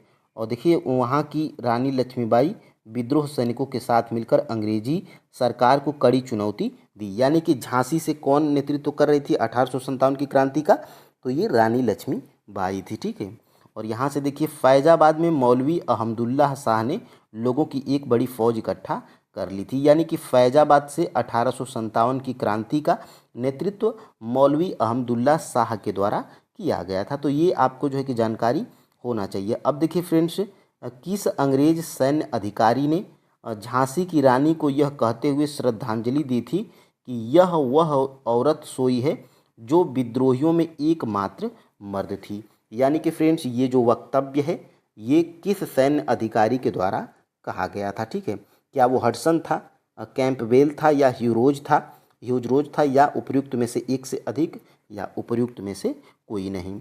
देखिए फ्रेंड्स 1857 की जो क्रांति हुई थी उसमें जो लोग जहाँ से लड़ रहे थे उनके खिलाफ जो अंग्रेज अधिकारी या सैन्य अधिकारी लड़ रहे थे, तो उसमें देखिए झांसी की रानी, झांसी से 1857 की क्रांति की जो है कि नेतृत्व ये कौन कर रही थी? तो लक्ष्मीबाई कर रही थी, ठीक है। लक्ष्मीबाई कर रही थी। और देखिए यहाँ से फ्रेंड्स ये जो अधिकारी था, ये कौन अधिकारी था जिसने यह कहा था कि यह वह औरत सोई है जो विद्रोहियों में एकमात्र मर्द थी? तो ये फ्रेंड्स ह्यूरोज था। और रानी लक्ष्मीबाई बाई के जो है कि अपोजिट में यानी कि विरोध में कौन सैन्य अधिकारी लड़ रहा था? तो वो ह्यूज रोज था। और जब रानी लक्ष्मीबाई मारी गई थी तो वह ह्यूज रोज जो था वो कहा था कि यह वह औरत सोई है जो विद्रोहियों में एकमात्र मर्द थी, यानी कि तारीफ किया था। और वो जो है कि बहुत ही उनकी जो है कि लड़ाई से प्रभावित भी था, ठीक है। तो ये ह्यूज रोज था। ऑप्शन नंबर फ्रेंड्स यहाँ से सी बिल्कुल राइट आंसर हो जाएगा। और यहाँ से फ्रेंड्स आगे हम लोग बढ़ते हैं और देखते हैं इसको। देखिए यहाँ से ह्यूज रोज ने, देखिए ह्यूज रोज ने लक्ष्मीबाई की वीरता से प्रभावित होकर कहा था कि क्रांतिकारियों में वह एक अकेली मर्द थी। देखिए टीआरई 1 में ये प्रश्न आपका पूछा गया था, ठीक है। अब देखिए फ्रेंड्स आगे हम लोग बढ़ते हैं। मंगल पांडे किस छावनी के युवा सिपाही थे? तो मंगल पांडे फ्रेंड्स क्या झांसी के झांसी छावनी के युवा सिपाही थे, या मेरठ के थे, या कानपुर के थे, ठीक है। तो यहाँ से फ्रेंड्स या उपर्युक्त में से एक से अधिक, या उपर्युक्त में से कोई नहीं। तो फ्रेंड्स ये जो मंगल पांडे थे ये बैरकपुर छावनी के युवा सिपाही थे, ठीक है। कहाँ के? तो बैरकपुर, ठीक है। तो बैरकपुर आपका किसी भी ऑप्शन में नहीं है, तो यहाँ से आप जो है कि उपर्युक्त में से कोई नहीं आप जो है कि ट्रिक कर सकते हैं, ठीक है। तो ऑप्शन नंबर यहाँ से फ्रेंड्स ई बिल्कुल राइट आंसर हो जाएगा। और आगे हम लोग बढ़ के देख लेते हैं। यहाँ से देखिए विद्रोह का आरंभ, देखिए 1857 में बैरकपुर छावनी के एक युवा सिपाही मंगल पांडे ने नए कारतूस और राइफल को लेने से इनकार कर दिया था। दबाव डालने पर उसने अपने अफसर पर हमला कर दिया था और उसे गिरफ्तार करके तुरंत फांसी पर लटका दिया गया था। और 1857 की क्रांति की जो है कि शुरुआत या विद्रोह कहाँ से शुरुआत हुआ था? तो 10 मई 1857 को जो है कि पूरी छावनी में विद्रोह कर दिया गया था। कहाँ से? तो मेरठ से, ठीक है। तो ये आप जो है कि याद रखिएगा। और आगे हम लोग बढ़ते हैं। यहाँ से देखिए शांति निकेतन नाम की संस्था रविंद्रनाथ टैगोर ने कब शुरू की थी? तो ये भी शांति निकेतन के बारे में आपके बिहार एससीईआरटी बुक में दिया गया है। और शांति निकेतन नाम की संस्था रविंद्रनाथ टैगोर ने कब शुरू की थी? क्या 1942 में, या 1903 में, या 1901 में, या उपर्युक्त में से एक से अधिक, या उपर्युक्त में से कोई नहीं? तो शांति निकेतन नाम की संस्था फ्रेंड्स रविंद्रनाथ टैगोर के द्वारा और जो है कि 1901 जो में प्रारंभ की गई थी या शुरू की गई थी। ऑप्शन नंबर यहाँ से और सी बिल्कुल राइट आंसर हो जाएगा। और आगे बढ़ के देख लेते हैं यहाँ से। देखिए यहाँ से देखिए टैगोर का शांति निकेतन। देखिए फ्रेंड्स, रविंद्रनाथ टैगोर ने यह संस्था 1901 में शुरू की थी। तो ये प्रश्न आपके एग्ज़ाम में बन सकता है, क्योंकि ये आपके बिहार एससीईआरटी की बुक में दिया गया है हिस्ट्री में। ठीक है, देखिए एशियाटिक सोसाइटी ऑफ बंगाल की नामक संस्था कब और किसने स्थापित की थी। तो ये आपको जो है कि फ्रेंड्स पता होना चाहिए कि एशियाटिक सोसाइटी ऑफ बंगाल नामक जो संस्था थी ये किसने और कब जो है कि स्थापित किया था। तो यहाँ पर फ्रेंड्स आप जो है कि देख पा रहे होंगे विलियम जोन्स के द्वारा फ्रेंड्स ये एशियाटिक सोसाइटी ऑफ बंगाल नामक संस्था स्थापित की गई थी। तो ऑप्शन नंबर फ्रेंड्स यहाँ से ए बिल्कुल राइट आंसर है। और इसके बारे में अगर एक स्टेप आगे और एक स्टेप पीछे जानना चाहेंगे तो देखिए यहाँ से जोन्स साहब ने अपने इस काम को व्यवस्थित करने के लिए कलकत्ता में 1784 में एशियाटिक सोसाइटी ऑफ बंगाल नामक संस्था को भी स्थापित किया। तो कब? 1784 में। कहाँ पर? तो कलकत्ता में। और किस संस्था का? तो एशियाटिक सोसाइटी ऑफ बंगाल नामक संस्था की। ठीक है, तो ये आपको जो है कि पता होना चाहिए। और आगे फ्रेंड्स हम लोग बढ़ते हैं। डॉक्टर भीमराव अंबेडकर के द्वारा किस वर्ष बहिष्कृत हितकारिणी सभा की स्थापना हुई थी? इम्पोर्टेंट है प्रश्न, जो है कि आपके एग्जाम में बन सकता है कि डॉक्टर भीमराव अंबेडकर के द्वारा किस वर्ष बहिष्कृत हितकारिणी सभा की स्थापना की गई थी? क्या 1921 में या 1934 में या 1923 में या उपर्युक्त में से एक से अधिक या उपर्युक्त में से कोई नहीं?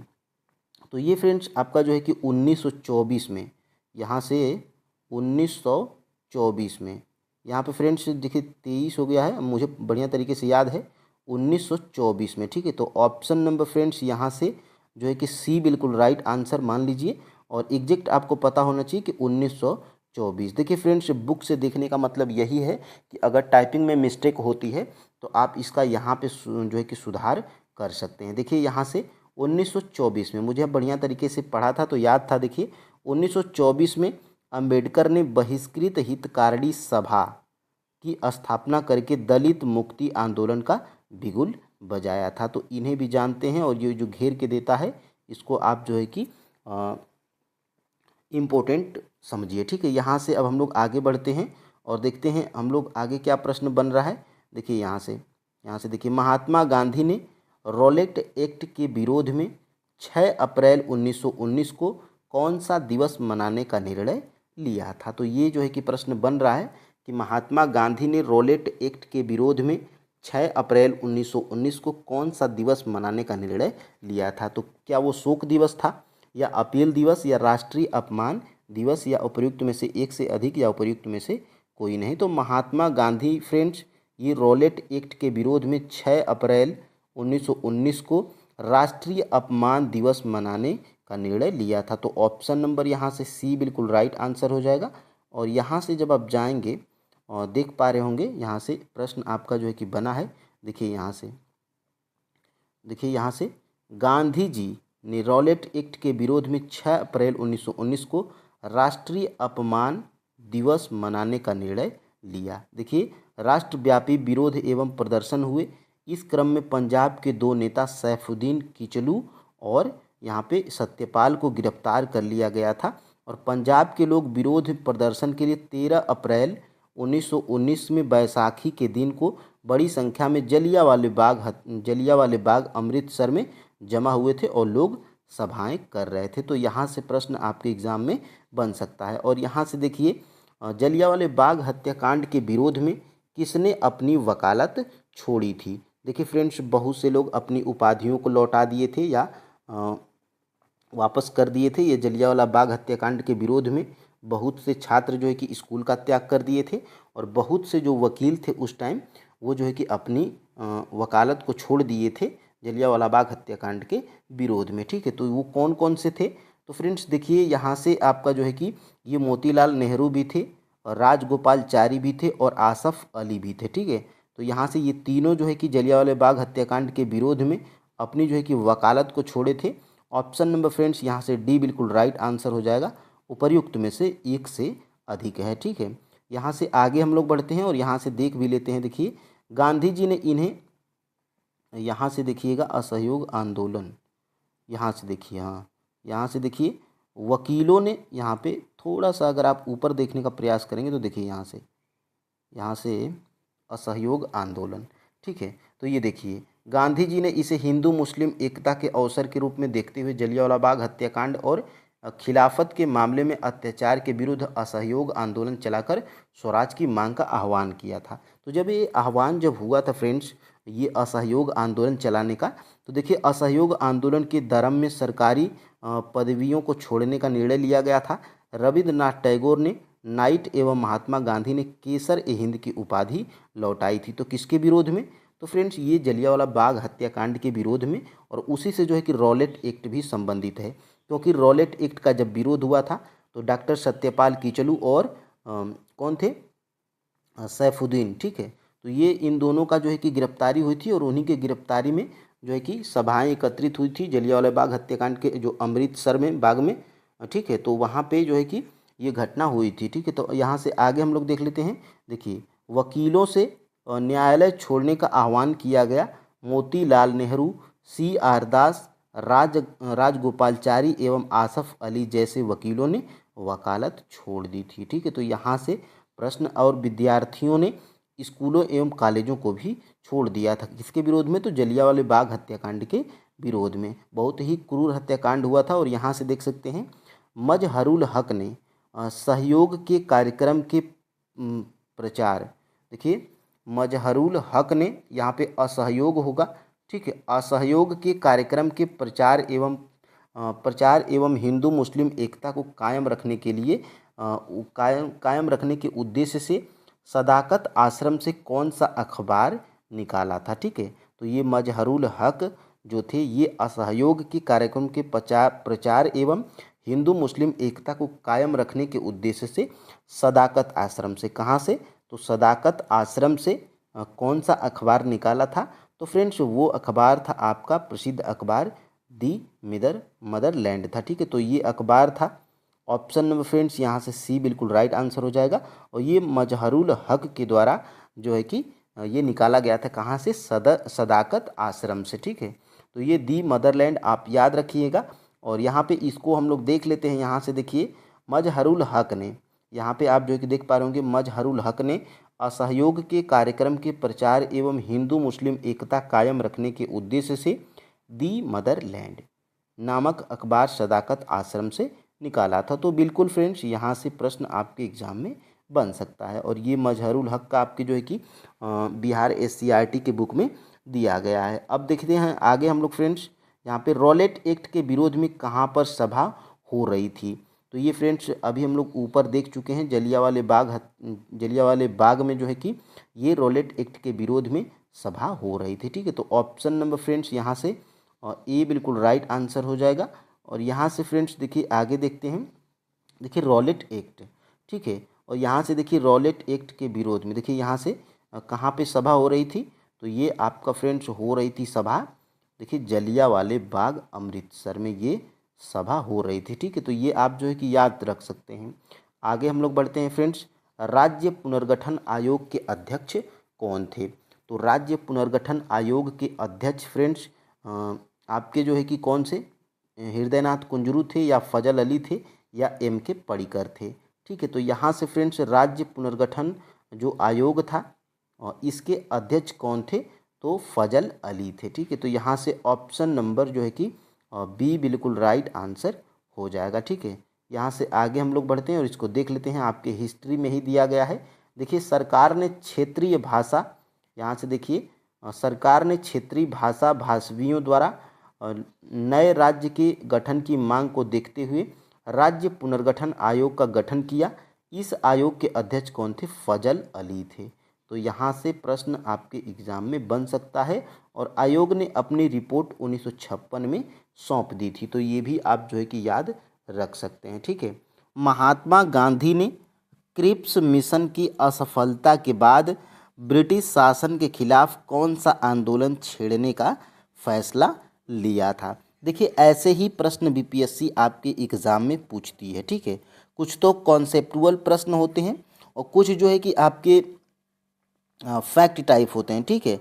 तो इस तरह के प्रश्न आपके एग्जाम में बनते हैं। देखिए, महात्मा गांधी ने क्रिप्स मिशन की जो असफलता के बाद ब्रिटिश शासन के खिलाफ कौन सा आंदोलन छेड़ने का प्रयास किया था, या छेड़ने का फैसला लिया था, या कौन सा आंदोलन जो है कि चलाया था क्रिप्स मिशन जब असफल हुआ था, ठीक है। तो क्या वो सविनय अवज्ञा आंदोलन था, या खेड़ा सत्याग्रह था, या भारत छोड़ो आंदोलन था, या उपर्युक्त में से एक से अधिक, या उपर्युक्त में से कोई नहीं। तो फ्रेंड्स देखिएगा, महात्मा गांधी जी जब क्रिप्स मिशन का जो असफलता मिली थी उसमें जो फ्रेंड्स ब्रिटिश सरकार के खिलाफ या ब्रिटिश शासन के खिलाफ जो है कि भारत छोड़ो आंदोलन ये जो है कि छेड़ने का फैसला लिए थे, ठीक है। तो ऑप्शन नंबर फ्रेंड्स यहाँ से सी बिल्कुल राइट आंसर हो जाएगा। यहाँ पर फ्रेंड्स देखेंगे इस प्रश्न को कि ये प्रश्न कहाँ से बनाया गया है। तो देखिए, ये आपके बिहार SCERT की बुक में दिया गया है। देखिए, भारत छोड़ो। देखिए, क्रिप्स मिशन की विफलता के बाद महात्मा गांधी ने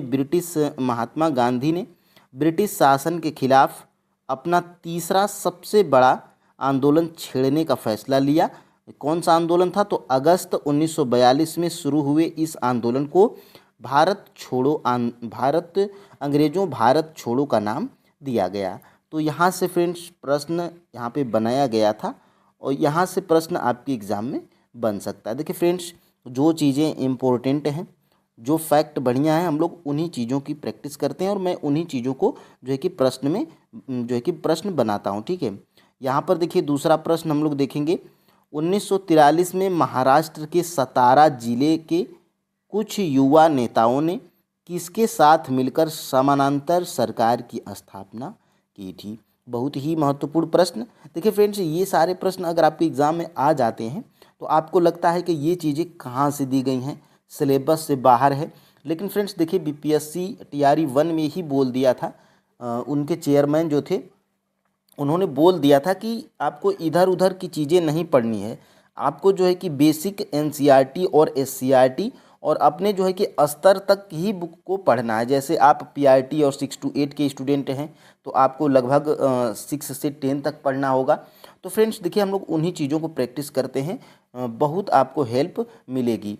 और देखिए, मैं TRE 1, TRE 2 और TRE 3 इन तीनों सब्जेक्ट के, जैसे हिस्ट्री हो गई, साइंस हो गई, ज्योग्राफी हो गई, मैं उनका एनालिसिस करवाया, प्रूफ के साथ में भी दिखाया कि ये प्रश्न आपके NCERT के इस चैप्टर से, SCERT के इस चैप्टर से आया है, ठीक है। तो अगर जो है कि 3 एग्ज़ाम आपके ख़त्म हो गए और तीनों में आपके प्रश्न वहीं से बने हैं, तो ये क्लियर है फ्रेंड्स कि आपको TRE 4.0 के लिए आपको NCERT और SCERT पढ़ना ही बेहतर होगा, ठीक है। देखिए, 1943 में महाराष्ट्र के सतारा जिले के कुछ युवा नेताओं ने किसके साथ मिलकर समानांतर सरकार की स्थापना की थी? तो वो कौन से युवा दल थे, इनको आपको जो है कि बताना है, ठीक है। तो ये फ्रेंड्स देखिए, इसमें सेवा दल और तूफानी दल, इन दोनों दल के साथ मिलकर 1943 में महाराष्ट्र के सतारा जिले में कुछ युवा सेवा दल और तूफानी दलों के साथ मिलकर समानांतर सरकार की स्थापना की थी, ठीक है। तो ऑप्शन नंबर फ्रेंड्स कौन सा सही होगा? तो ऑप्शन नंबर यहाँ से D बिल्कुल राइट आंसर हो जाएगा, क्योंकि फ्रेंड्स इसमें एक से अधिक जो है कि आपका सही है, ठीक है। तो यहाँ से फ्रेंड्स आपका ऑप्शन नंबर D बिल्कुल राइट आंसर हो जाएगा, ठीक है। अब देखते हैं आगे हम लोग, ये प्रश्न कहाँ से बनाया गया है। तो देखिए, 17/1943।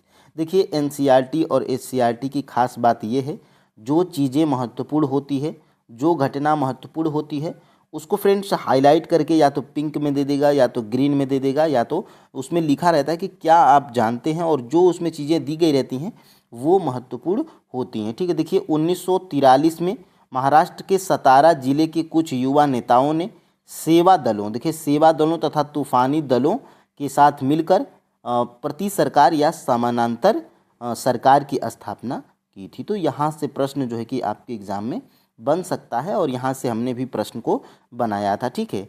अब देखिए फ्रेंड्स, आगे हम लोग बढ़ते हैं। देखिए, निम्नलिखित में से कौन से नेता खिलाफत आंदोलन से जुड़े थे?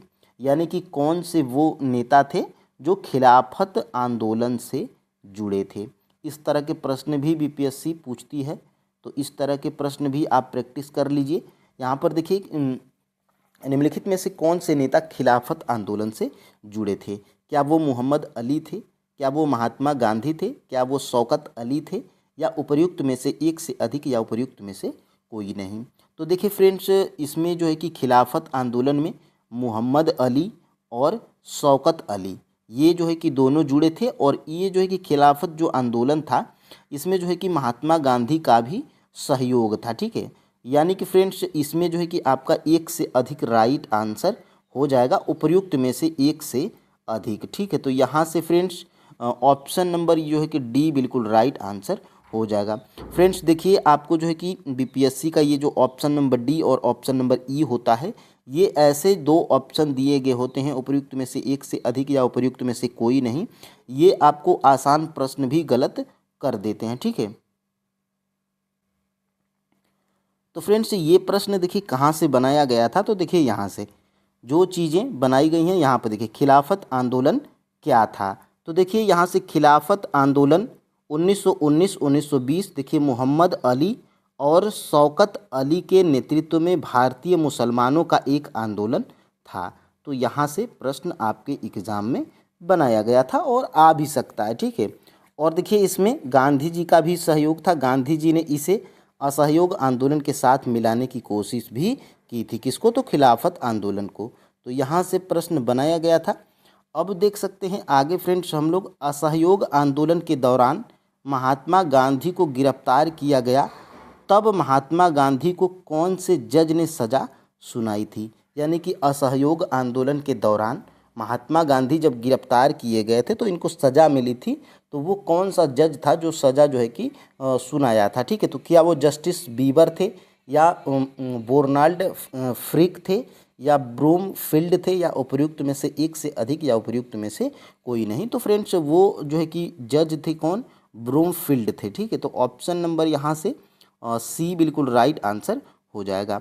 और यहाँ से फ्रेंड्स आगे हम लोग बढ़ते हैं, देखते हैं यहाँ से असहयोग आंदोलन के दौरान हजारों भारतीयों को जेल में डाल दिया गया था।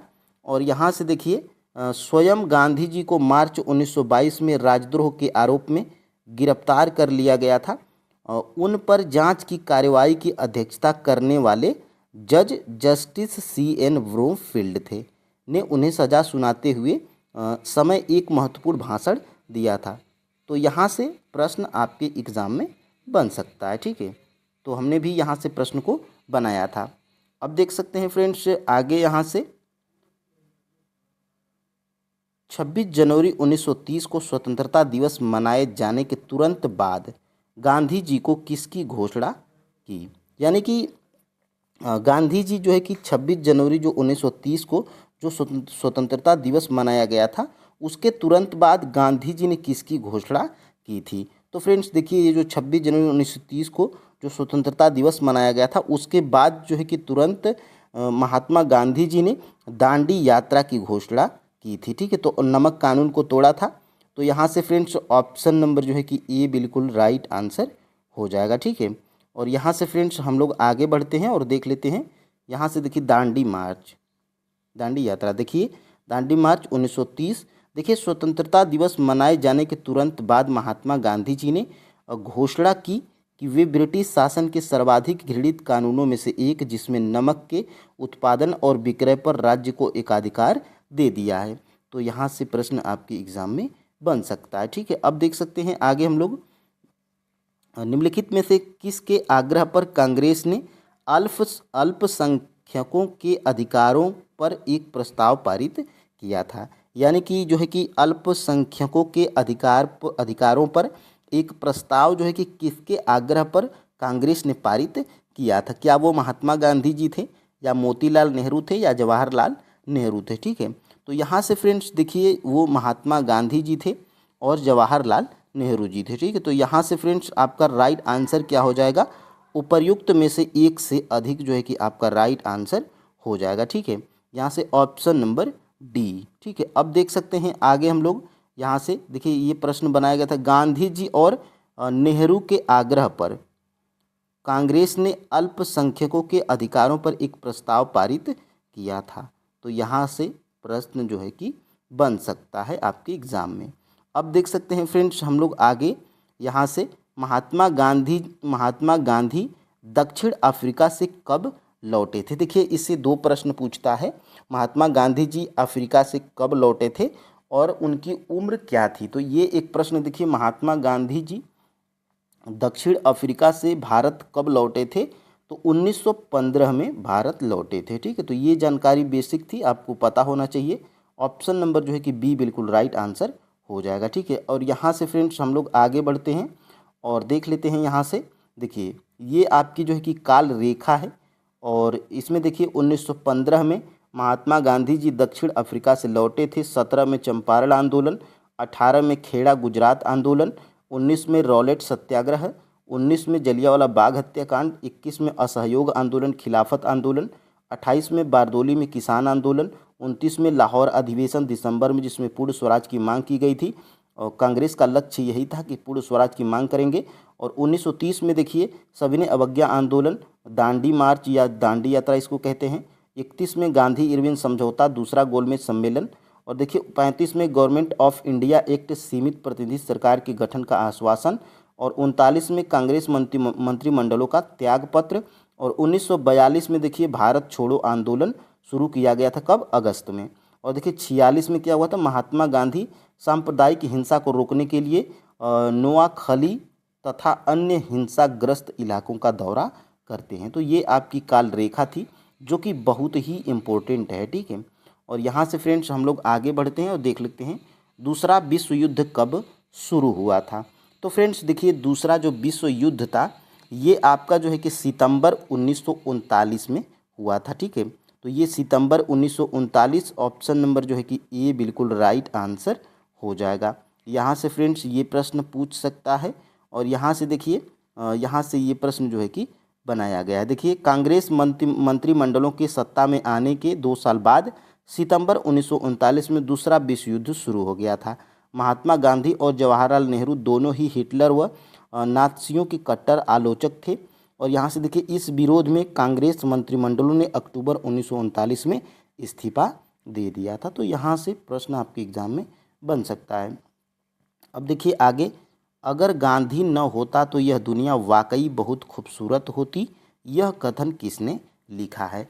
तो देखिए इस तरह के भी प्रश्न पूछे जाते हैं और पूछे जाएंगे। ठीक है, क्योंकि ये जो कथन है ये महत्वपूर्ण कथन है और एनसीईआरटी में इन कथनों का जो है कि बढ़िया तरीके से वर्णन भी है। ठीक है, अगर गांधी न होता तो यह दुनिया वाकई बहुत खूबसूरत होती, यह कथन किसने लिखा था। क्या वो वैलेंटाइन सिरोल था या मोहम्मद अली जिन्ना या विलिंगडन या उपयुक्त में से एक से अधिक या उपयुक्त में से कोई नहीं। तो फ्रेंड्स वो विलिंगडन थे।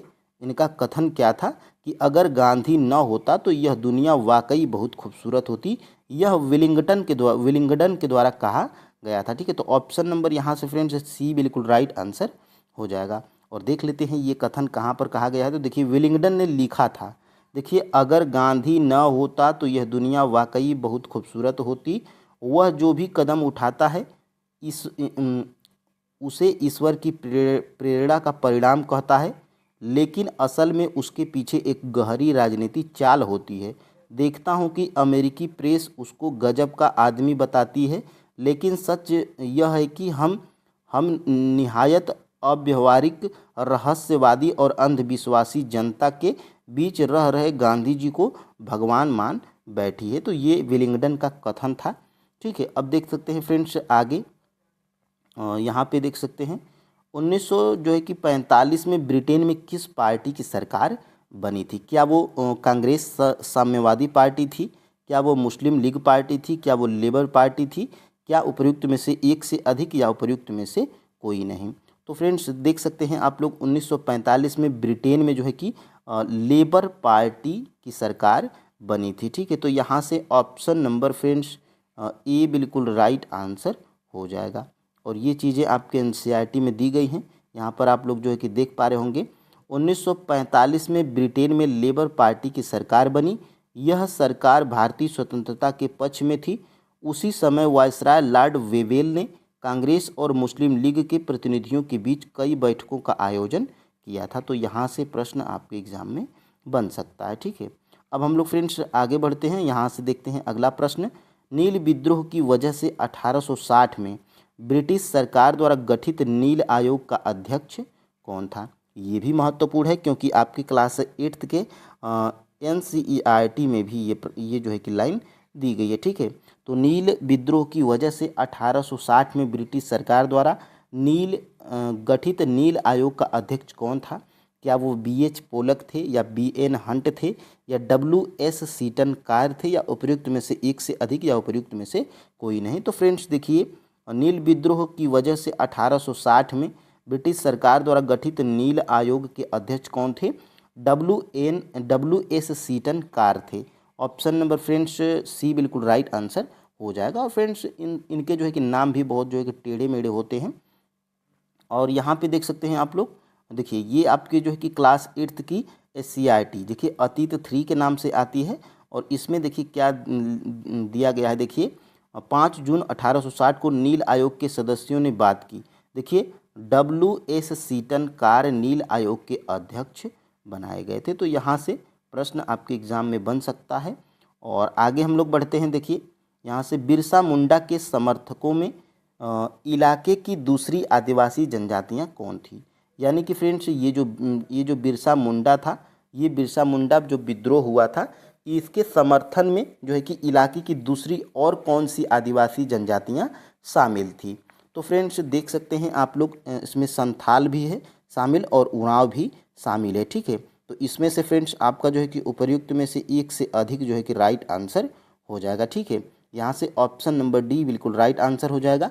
मुंडा विद्रोह के समर्थकों में इलाके की दूसरी आदिवासी जनजाति कौन थी? तो संथाल और उरांव थी। ये दोनों जो है कि आपका सही है। ठीक है, अब देख सकते हैं आगे इस प्रश्न को।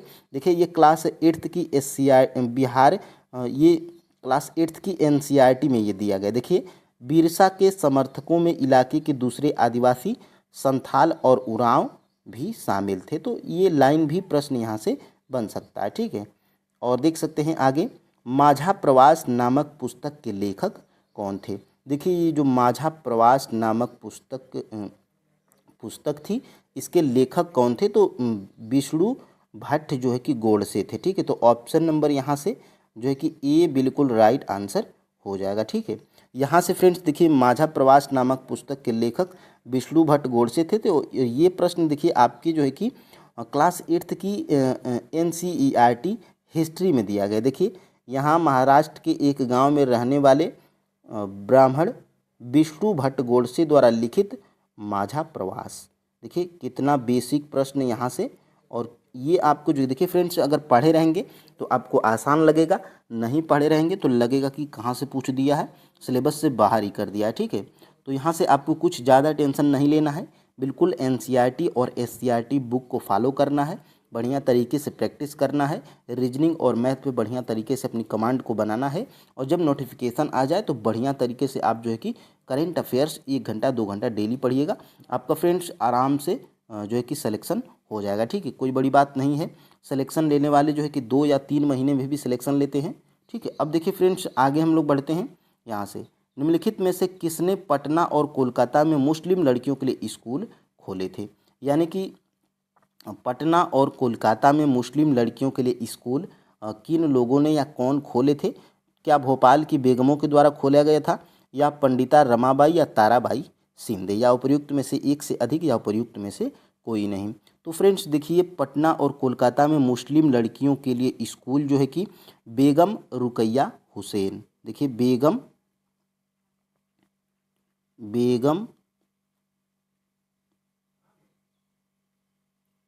रुकैया